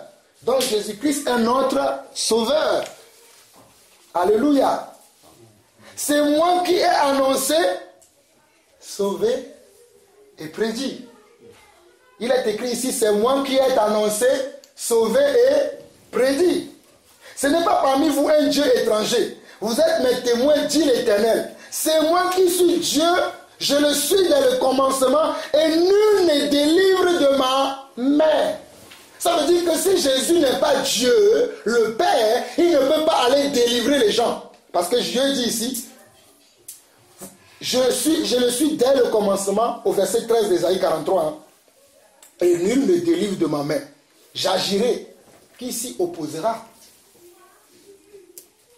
Donc si Jésus n'était pas lui-même Dieu le Père, il ne pourra pas nous délivrer. Puisqu'il dit, j'agirai, qui s'y opposera? Et au verset 14, il dit, ainsi parle l'Éternel, votre Rédempteur, le Saint d'Israël. À cause de vous, j'envoie l'ennemi contre Babylone, et je fais descendre tous les fuyards, même les Chaldéens sur les navires, dont ils tiraient gloire. Je suis l'Éternel, votre Saint, le Créateur d'Israël, votre Roi. Ok. Ésaïe 44. Merci pour votre patience. Mais Ésaïe 43, regardons déjà le verset 25 d'Ésaïe 43. Je vous donne les clés pour que vous discerniez qui est Jésus-Christ. Ésaïe 43, verset 25. Il dit, c'est moi qui efface tes transgressions pour l'amour de moi, et je ne me souviendrai plus de tes péchés. C'est la même personne qui a commencé à parler dès le verset 1er d'Ésaïe 43 plutôt. Maintenant dans Ésaïe 44, voici ce que dit encore le Saint d'Israël. Au verset 6, il dit, ainsi parle l'Éternel, roi d'Israël et son Rédempteur, l'Éternel des armées. Je suis le premier et je suis le dernier. Apocalypse chapitre 2 ne parle pas encore de cela. Avons-nous un autre qui est premier et un autre qui est le dernier? Non, c'est la même personne qui est le premier qui est encore le dernier. Selon ce passage d'Ésaïe 44, verset 6 qui dit, ainsi parle l'Éternel. Qui est l'Éternel? Ce n'est pas notre Dieu le Père qu'on appelle l'Éternel. qui est le roi d'Israël, il dit, et son rédempteur. Les gens vont penser que c'est deux personnes qui parlent ici, mais c'est toujours une seule personne. Parce qu'il y a eu le et de coordination. C'est ça qui trompe les gens. Quand Jésus-Christ dit, moi et le Père, nous sommes un. Il a dit, moi et le Père. Donc ils sont deux personnes distinctes. Non, nous ne croyons pas à la distinction de Dieu. Nous avons qu'un seul Dieu. La Bible dit que même les démons croient qu'il y a un seul Dieu et ils tremblent. Ok. Ésaïe 44, verset 24. Il dit, ainsi parle l'Éternel, ton Rédempteur. Celui qui t'a formé dès ta naissance, moi l'Éternel, j'ai fait toutes choses. Seul j'ai déployé les cieux, seul j'ai étendu la terre. Je confirme la parole de mon serviteur et j'accomplis ce que prédisent mes envoyés. Vous voyez que les envoyés de Dieu sont importants? Qu'on ne doit pas les balayer comme ça, non, il n'y a plus d'envoyés. Il dit quoi ici? Je confirme la parole de mon serviteur et j'accomplis ce que prédisent mes envoyés. J'avance. Ésaïe 45. Malheur à ceux qui contestent avec Dieu. Ésaïe 45, le verset 3, je vais lire la dernière phrase. La toute dernière phrase, parce que je ne veux pas trop durer. Il dit, que je suis l'Éternel qui t'appelle par ton nom, le Dieu d'Israël. C'est la dernière phrase d'Ésaïe 45, verset 3. Maintenant, le verset 5, il dit, je suis l'Éternel et il n'y en a point d'autre. À part moi, il n'y a point de Dieu. J'étais saint avant que tu connaisses. C'est afin que l'on sache du soleil levant au soleil couchant qu'il n'y a point de Dieu. Je suis l'Éternel et il n'y en a point d'autre. Au verset 9, il dit, moi l'Éternel, j'écris ces choses. Malheur à qui conteste avec son Créateur. Voilà pourquoi nous ne voulons pas contester avec Dieu, qu'il est aussi Dieu le Père. Nous ne sommes pas des constatateurs ou bien contestateurs dans l'Église. Nous sommes des disciples de Jésus-Christ qui aiment sa parole. Même si nous ne la comprenons pas, nous l'acceptons telle qu'elle est parce qu'elle est la vérité. Nous ne contestons pas. Comme la Bible dit dans 2 Corinthiens chapitre 13 verset 8 qui dit que nous n'avons pas de puissance contre la vérité, nous en avons que pour la vérité. Au verset 10, il dit, malheur à qui dit à son père, pourquoi m'as-tu engendré? Et à sa mère, pourquoi m'as-tu enfanté? Ainsi parle l'Éternel, les saints d'Israël et son Créateur. Verset 15, il dit, mais tu es un Dieu qui te cache. Dieu d'Israël, sauveur. C'est un Dieu qui aime se cacher. Il se révèle à ses enfants qui veulent savoir qui il est. Mes frères et sœurs, je vous en conjure dans le nom de Jésus-Christ. Si vous voulez savoir qui est Jésus-Christ, même cette nuit même, il va se révéler à vous. Ça ne sera plus Jean-Paul qui a dit ça. Mais vous-même, vous pouvez dire maintenant, ah, moi aussi j'ai reçu qu'il est le Père. C'est ce que moi j'ai fait. Parce qu'au départ, moi aussi je pensais qu'il y avait un Dieu, il y avait aussi le Fils. Mais un jour je me suis dit, non Seigneur, révèle-toi à moi. Et il s'est révélé à moi au travers de l'Écriture que je partage avec vous. Si vous voulez connaître sincèrement le Seigneur, il va se révéler à vous, même aujourd'hui, vous montrer clairement si c'est lui-même, Jésus-Christ, le Fils et aussi le Saint-Esprit, il le fera. S'il a fait avec moi, pourquoi pas il ne le fera pas avec vous? Je prends l'exemple de mon frère Barwani que j'aime tant, qui était avant avec Georges, qui croyait aussi que Dieu, que Jésus-Christ n'était pas le Père. Il était à cette époque-là, quand Georges avait fait la vidéo en 2013, il était aussi là-bas. Mais le frère m'a témoigné que lorsqu'il avait vu notre vidéo et qu'il a vu que nous nous sommes dissociés de lui, il s'est dit non, il y a un problème. Je vais aller chercher moi aussi pour connaître qui est Jésus. Et aujourd'hui, c'est lui qui révèle plus que Jésus-Christ que moi-même. Donc Dieu fait comme il veut. Il révèle à qui il veut. Ce n'est pas parce que Dieu ne s'est pas encore révélé à toi que quand les autres disent, ils sont dans le mensonge. Non. Demande à Dieu, moi aussi je veux voir. Pourquoi ils font ça? Que de dire, eux, ils sont remplis de démons. Nous avançons au verset 17.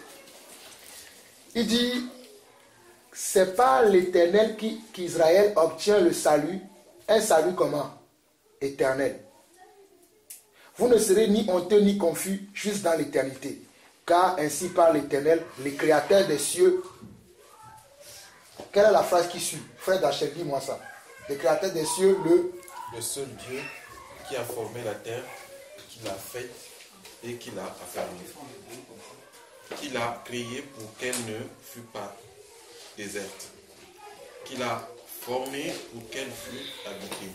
Je suis l'Éternel et il n'y en a point d'autre. Amen. Amen, mon frère. Si Esaïe dit ça, et que moi je dis que non, Jésus-Christ, je reconnais que Jésus-Christ est Dieu aussi, mais il n'est pas le Père. Ça veut dire que nous avons deux dieux. Mais il dit que le créateur des cieux est le seul Dieu. Amen. Ok, nous sommes d'accord. Donc nous comprenons la même chose. Au verset 22, qu'est-ce qu'il dit? C'est ce même Dieu qui a parlé. J'ai sauté beaucoup de versets. C'est pour ça que je vous ai encouragé à méditer Ésaïe 40 à Ésaïe 60. Je vous assure que dimanche prochain, ou jusqu'à la fin de l'année, si chacun d'entre nous fait cet exercice-là, ce n'est plus moi qui parlerai de Jésus-Christ. Vous tous, vous serez capables d'en parler. Verset 22, il dit quoi? Tournez-vous vers moi et vous serez sauvés. C'est la même personne qui dit ici que je suis le seul Dieu qui dit maintenant, tournez-vous vers moi. Moi qui?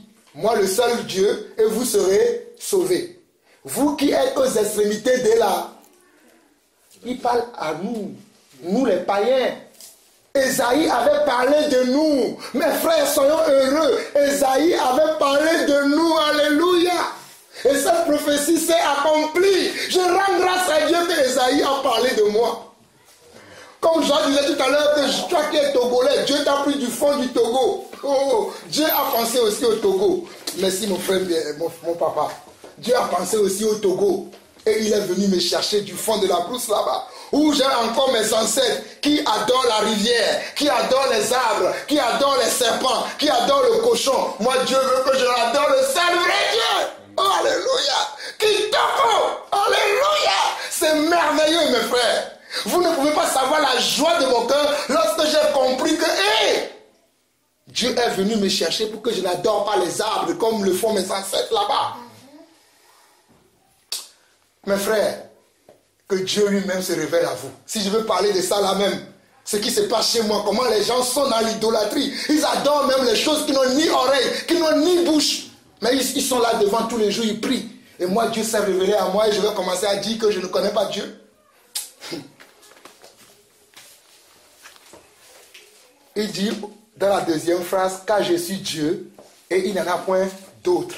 Je le jure par moi-même, la vérité sort de ma bouche et ma parole ne sera point révoquée.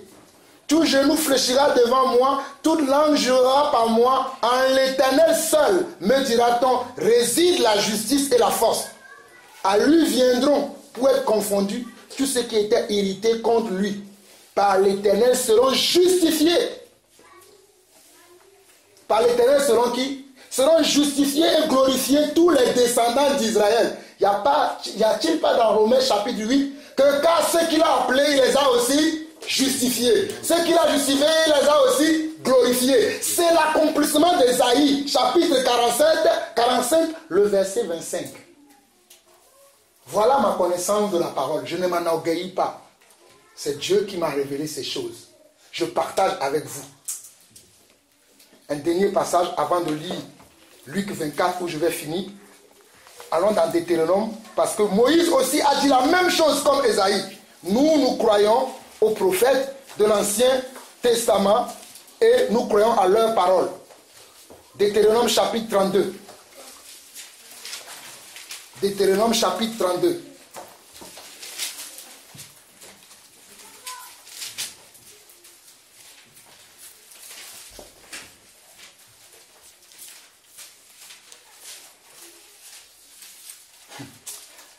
Ah, je ne sais pas. Hein.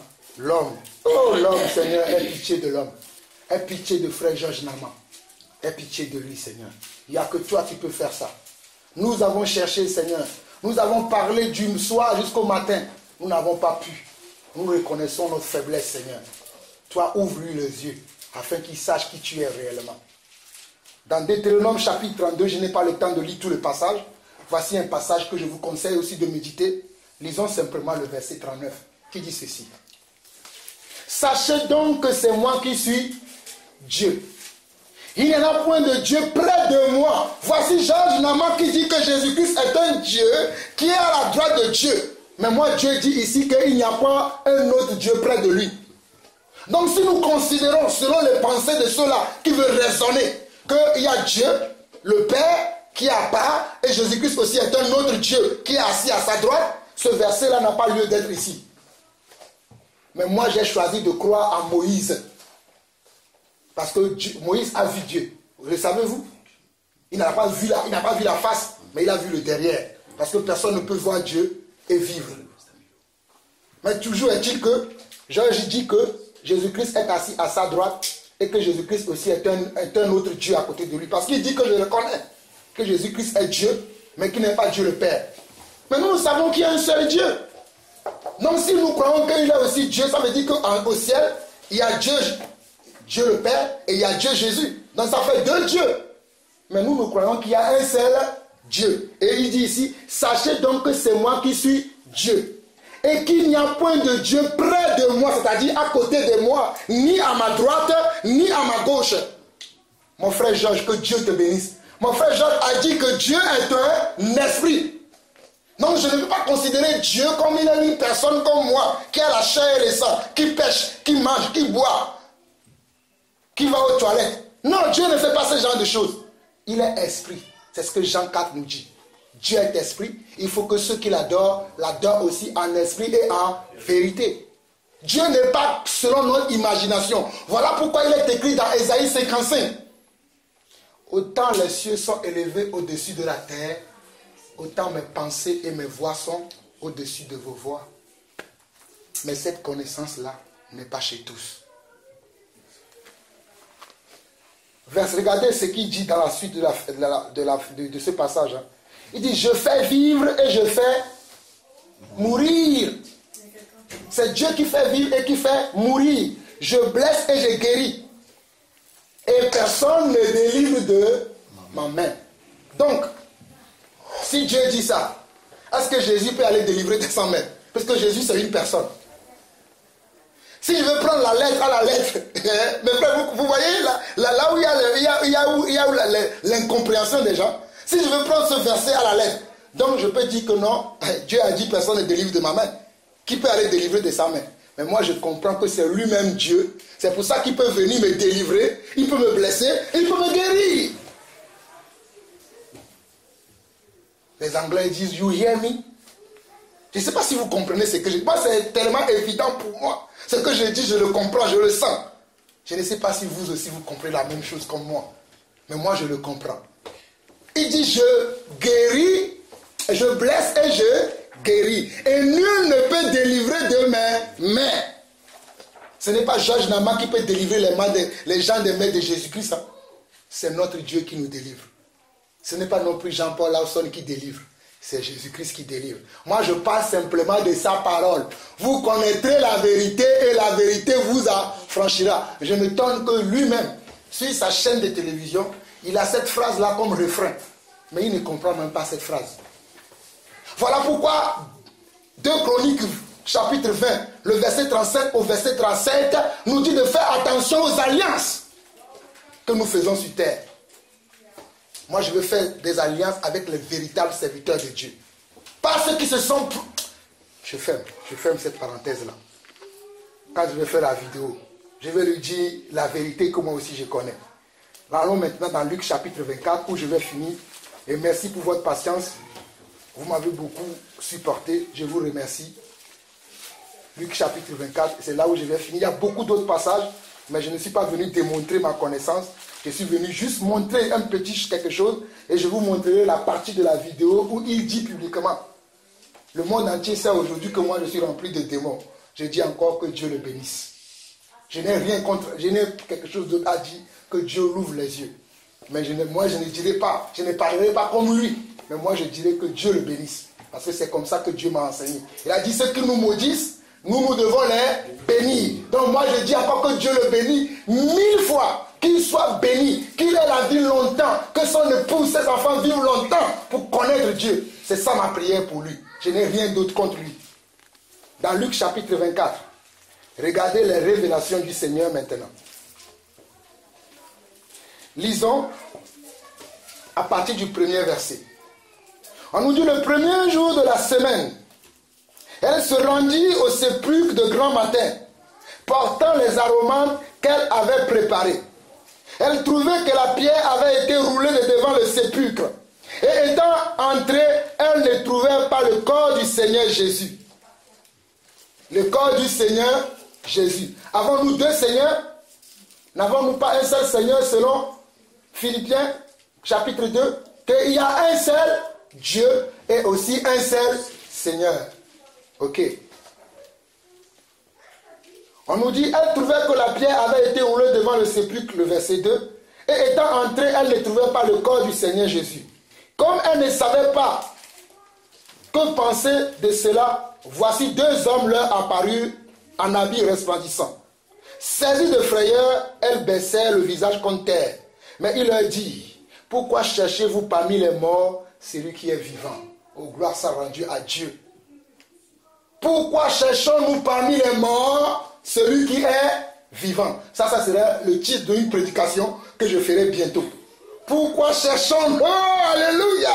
Ma soeur Tabitha, sois dans la joie parce que je donnerai ce titre-là à un enseignement.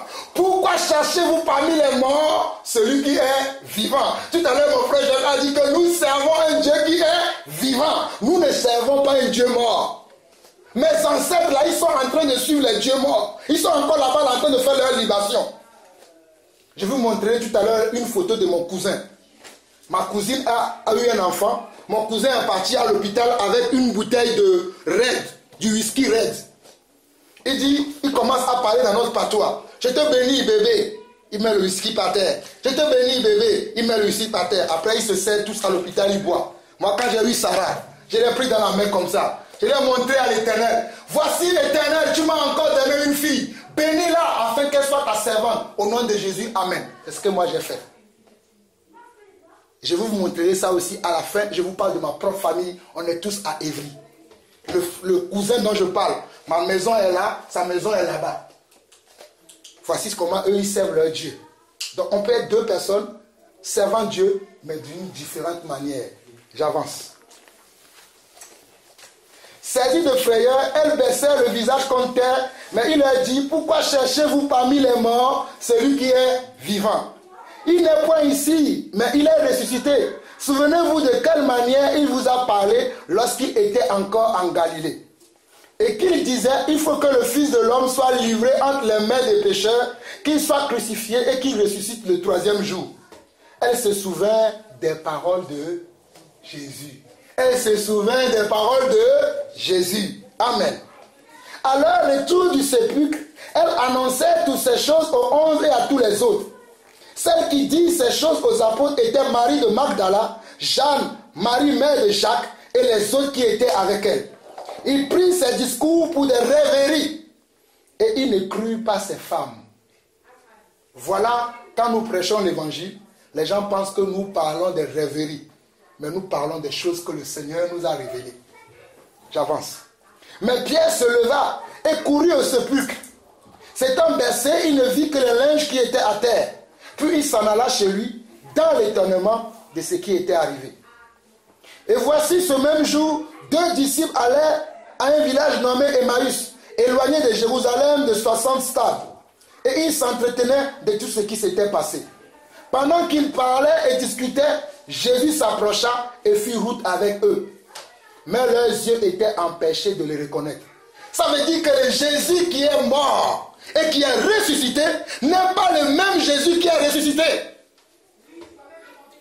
Parce que mon frère Georges, je le connais. Si mon frère Georges, tu ne vas pas mourir, tu vas avoir même plus de, je ne sais pas combien d'années avant de mourir. Mais c'est un exemple que je donne. Si mon frère Georges meurt et que demain je le revois ressuscité, je le reconnaîtrai.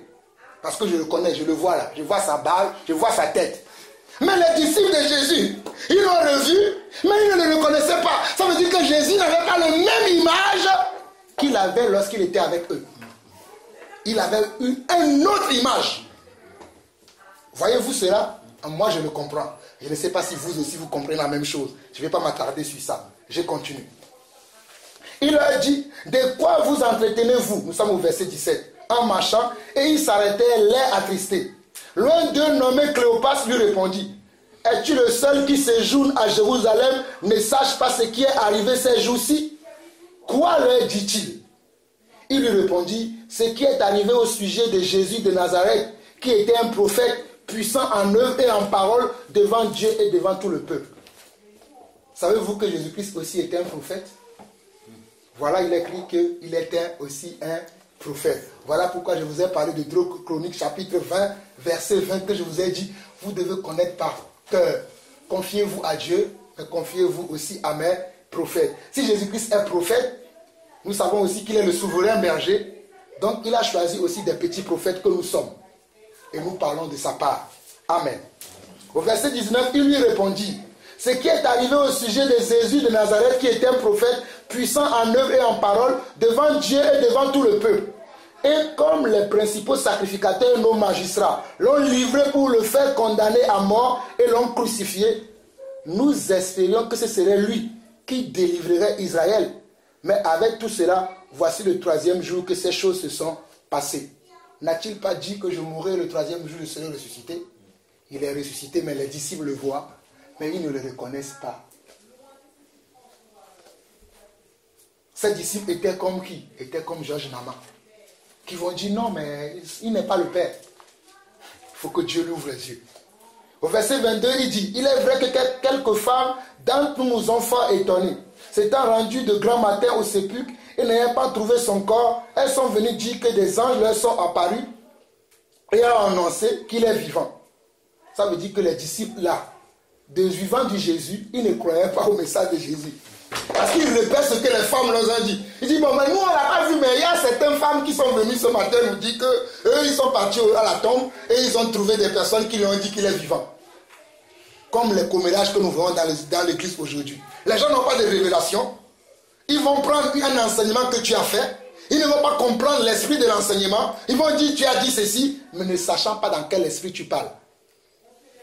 Voilà la preuve. J'avance encore.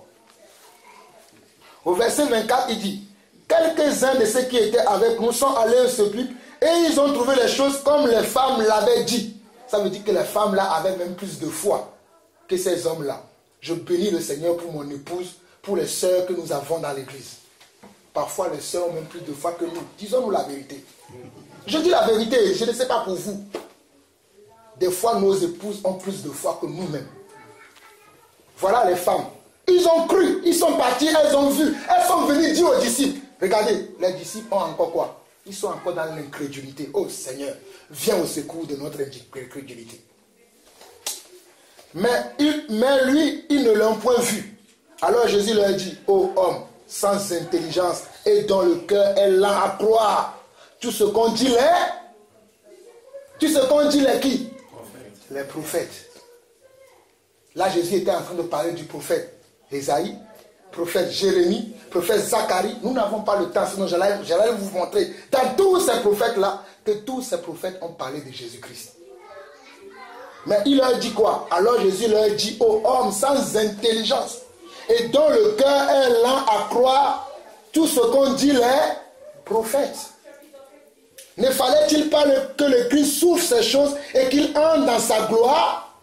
Pas dans la gloire de son Père, dans sa propre gloire. Mais nous avons lu tout à l'heure que Dieu a dit que je ne partage pas ma gloire avec quelqu'un. Donc Jésus a une gloire, Dieu aussi a une gloire. Non, c'est une seule personne. Je continue. Et commençant par qui? Par Moïse, que je vous ai lu dans Deutéronome chapitre 32. Mes frères, souvenez-vous de ces versets, je les connais par cœur. Nous avons lu Deutéronome 32, verset 39. Où Dieu a dit par la bouche du prophète Moïse qu'il est le seul Dieu, que personne ne peut délivrer de sa main, que c'est lui qui blesse et qui guérit. Ok. Et commençant par Moïse et par tous les prophètes, il leur expliqua dans toutes les Écritures ce qui le concernait. C'est la même chose que je suis en train de faire cet après-midi. Même comme nous n'avons pas le temps, moi je ne pourrais pas utiliser toutes les Écritures. Mais si Dieu veut se révéler à vous aujourd'hui, je vous assure mes frères, vous n'allez pas dormir. Quand Dieu s'est révélé à moi pour me dire qu'il est le Père, j'ai passé plus de 1 mois dans la parole, sans dormir des fois. il me disait ça, j'allais chercher, je regardais, j'allais chercher. J'ai fait plus d'1 mois, demander à mon épouse. À cette époque-là, on avait encore le culte chez moi. Toutes les révélations que j'ai reçues, je les ai partagées à ce moment-là avec toute l'église qui était avec moi, que voici ce que Dieu m'a révélé de Jésus. Mais c'était plus d'1 mois dans les Écritures. Les Écritures révèlent qui est Jésus-Christ. C'est pour ça que si tu vas prendre un verset que tu ne comprends pas, tu vas peut-être penser que non, au fait Jésus-Christ n'est pas Dieu. Mais quand tu vas aller dans les prophètes disent qui il est. Nous continuons, nous sommes presque à la fin. Lorsqu'ils furent près du village où ils allaient, il parut vouloir aller plus loin. Mais il le pressait en disant, reste avec nous car le soir approche. Le jour est sur son déclin. Et il entra pour rester avec eux. Pendant qu'il était à table avec eux, il prit le pain et après avoir rendu grâce, il le rompit et le leur donna. Alors, il faut qu'il y ait un alors qui arrive dans la vie de notre frère Georges Nama. Et tous ceux qui le suivent. Moi, je prie qu'il y ait un alors. Leurs yeux s'ouvrirent, puisse lui arriver. C'est ça ma prière. Moi, je ne parlerai pas comme lui, qu'il est rempli de démons. Je dirai simplement qu'il n'a pas de connaissance. Je prie pour que Dieu lui donne cette connaissance. Et il le reconnut. Mais il disparut de devant eux. Parce qu'il est un esprit. Il est un esprit. Il peut se présenter chez toi. Peut-être prenant la forme de Dachel. Tu vas dire Jésus-Christ est Dachel. Tu te trompes. Jésus-Christ n'est pas Dachel. Peut-être il a dit, oh, je vais prendre un peu la forme de Dachel pour que tu puisses m'entendre. Mais il n'est pas Dachel. C'est un esprit. Verset 33. Se levant à la même heure, il retournait à Jérusalem et il trouvait les 11 et ceux qui étaient avec eux assemblés. Et disant, le Seigneur est réellement ressuscité. Maintenant, ils ont commencé à croire parce qu'ils l'ont vu. Et il est apparu à Simon. Et il racontait ce qui leur était arrivé en chemin et comment il l'avait reconnu au moment où il rompait le pain. Tandis qu'il parlait de la sorte, lui-même, alléluia, se présenta au milieu d'eux et leur dit, la paix soit avec vous. Voilà pourquoi vous m'entendez souvent dire shalom, shalom, parce que la paix, en araméen ou en hébreu, veut dire shalom. Ok. C'est pour ça que quand j'avais eu 3 garçons, j'ai eu mon 4e enfant, c'est une fille. J'ai dit, la paix rentre dans mon foyer maintenant. Parce que nous les garçons, nous aimons trop les jeux de bagarre. Voilà une fille qui va amener le calme. Voilà pourquoi je l'ai appelée Shalom. Vous comprenez pourquoi? J'ai dit, pour moi, les noms ont une signification. J'avance. Verset 37. Saisi de frayeur et d'épouvante, il croyait voir un esprit. Mais Jésus est qu'un esprit. Il croyait voir un esprit. Je dis encore, mais Jésus est esprit. Vous allez me dire, mais le frère, il se contredit. Non, vous allez comprendre pourquoi je dis ça. Mais il leur dit, pourquoi êtes-vous troublés et pourquoi pareilles pensées s'élèvent dans vos cœurs? Ils n'ont pas parlé, hein? Mais Jésus a lu dans leur cœur. Jésus est celui qui peut lire dans les cœurs. Voyez mes mains et mes pieds, c'est bien moi. Touchez-moi et voyez, un esprit n'a ni chair ni os. Comme vous voyez que j'ai. Et en disant cela, il leur montra ses mains et ses pieds. Comme dans leur joie, ils ne croyaient point encore. Là, c'est les 11 autres disciples. Hein. Les 2 premiers disciples, ils s'appelaient les disciples d'Emmaüs. Voici encore une révélation pour moi, que dans la Bible, il n'y en avait pas que les 12 qui étaient disciples de Jésus-Christ. Il y en avait d'autres. Nous pensons simplement qu'il n'y a que les 12, mais il y en avait d'autres. Amen. Ok. Au verset 42, il leur présentait du poisson rôti et un rayon de miel. Il en prit et en mangea devant eux. Puis, regardez maintenant à partir du verset 44 jusqu'au verset 48.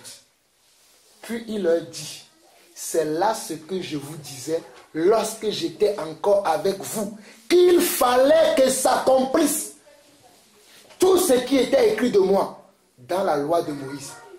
La loi de Moïse, ce n'est-il pas aussi écrit dans le Deutéronome, chapitre 39 que nous avons lu? Jésus a commencé maintenant à leur expliquer la vérité qui les concerne. Et il va leur dire qu'il fallait que s'accomplisse ce qui a été écrit de moi. Dans ce qui a été écrit de Jésus-Christ, il fallait qu'il prenne la forme d'un homme qu'on va appeler le Fils de Dieu. Cela ne veut pas dire qu'il n'est pas Dieu le Père. Mais parce que lui-même, il a voulu que cela soit ainsi pour nous sauver. Car Jean 3,16 dit, car Dieu a tant aimé le monde qu'il a donné son Fils unique afin que quiconque croit en lui ne périsse point, mais qu'il ait la vie éternelle. C'est l'accomplissement des prophéties des prophètes. J'avance. Il fallait que s'accomplisse ce qui était écrit de moi dans la loi de Moïse, dans les prophètes et dans les psaumes. Nous n'avons pas le temps, sinon j'allais vous montrer aussi dans les psaumes que les psaumes parlent de Jésus-Christ. Toute la Bible, ce n'est que de Jésus-Christ qu'on parle. Mais à des périodes différentes. C'est pour ça que je vous ai dit qu'à la période de l'Ancien Testament, il se révélait comme le Dieu d'Israël, l'Éternel des armées. Mais à l'époque où lui-même il était sur terre, il s'appelait le Fils de Dieu. Mais à notre époque, il est le Saint-Esprit, le Consolateur, le Paraclet. Ok. Regardez maintenant le verset 45. Malgré qu'il a dit qu'il fallait qu'il s'accomplisse de moi tout ce qui est écrit de moi dans les prophètes et tout cela, comme on dit chez moi, babou. Les disciples ne comprenaient pas toujours. Alors là, il a fallu une intervention divine. Il leur imposa les mains comme ça. Ouvre les yeux. je paraphrase. Et on nous dit qu'alors il leur ouvrit l'esprit afin qu'ils comprennent les Écritures. Et il leur dit, ainsi il est écrit que le Christ souffrirait et qu'il ressusciterait des morts le 3e jour et que la repentance et le pardon des péchés seraient prêchés en son nom à toutes les nations, à commencer par Jérusalem. Vous êtes témoins de ces choses. Souvenez-vous d'Ésaïe 42, 43, 44, 45 qui a dit, c'est moi qui sauve. Mais on nous dit ici que la repentance et le pardon des péchés seraient prêchés en son nom. Donc ça veut dire que nous avons deux sauveurs? Non. Ça veut dire que c'est de lui que Ésaïe parlait, comme lui-même il a dit que ici que c'est de moi dont le prophète Moïse et dont les autres prophètes en ont parlé. On va lire un dernier verset. C'est là où je vais m'arrêter vraiment. C'est 1 Corinthiens chapitre 8. Et je vous dis beaucoup merci de m'avoir écouté. Après, je vais vous montrer la vidéo dans laquelle le frère nous traite de démons. C'est juste pour que vous voyez cette séquence-là. Je sais que vous allez le recevoir. Hein, parce que ça commence à cartonner sur YouTube maintenant. Mais moi, ça ne me dérange pas.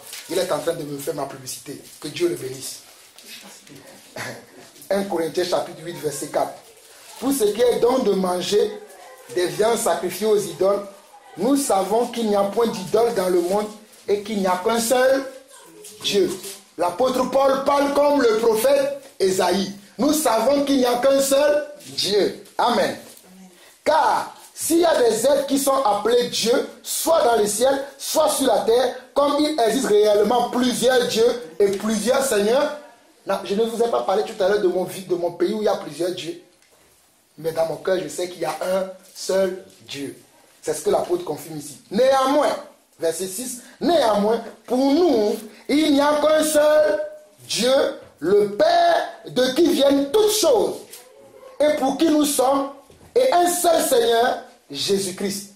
Là, quand les gens vont lire cette phrase-là, ils vont dire, il y a dit un Dieu le Père et un seul Seigneur, dont c'est deux personnes distinctes. La conjonction ou le français, ce n'est pas ma langue. Le « et » là, ici, ne veut pas dire qu'on parle de deux personnes, mais on parle d'une seule personne, qui est Dieu et qui est aussi Seigneur. Nous savons qu'il y a un seul Dieu, un seul Seigneur, Jésus-Christ, par qui sont toutes choses et par qui nous sommes. Verset 7. Mais cette connaissance n'est pas chez tous. Verset 7. Mais cette connaissance-là que nous avons, sachant que nous avons un seul Père et un seul Seigneur, et que ce n'est que Jésus, cette connaissance-là, tous ne l'ont pas. Prions pour notre frère Georges. Nous l'aimons. Certains d'entre vous, nous vous connaissons grâce à lui. Donc, prions pour lui. C'est ce que moi, je vais vous demander. J'en ai fini. Je vais juste vous montrer la vidéo dans laquelle le frère nous calomnie, dit de nous que nous sommes des démons. Et je vais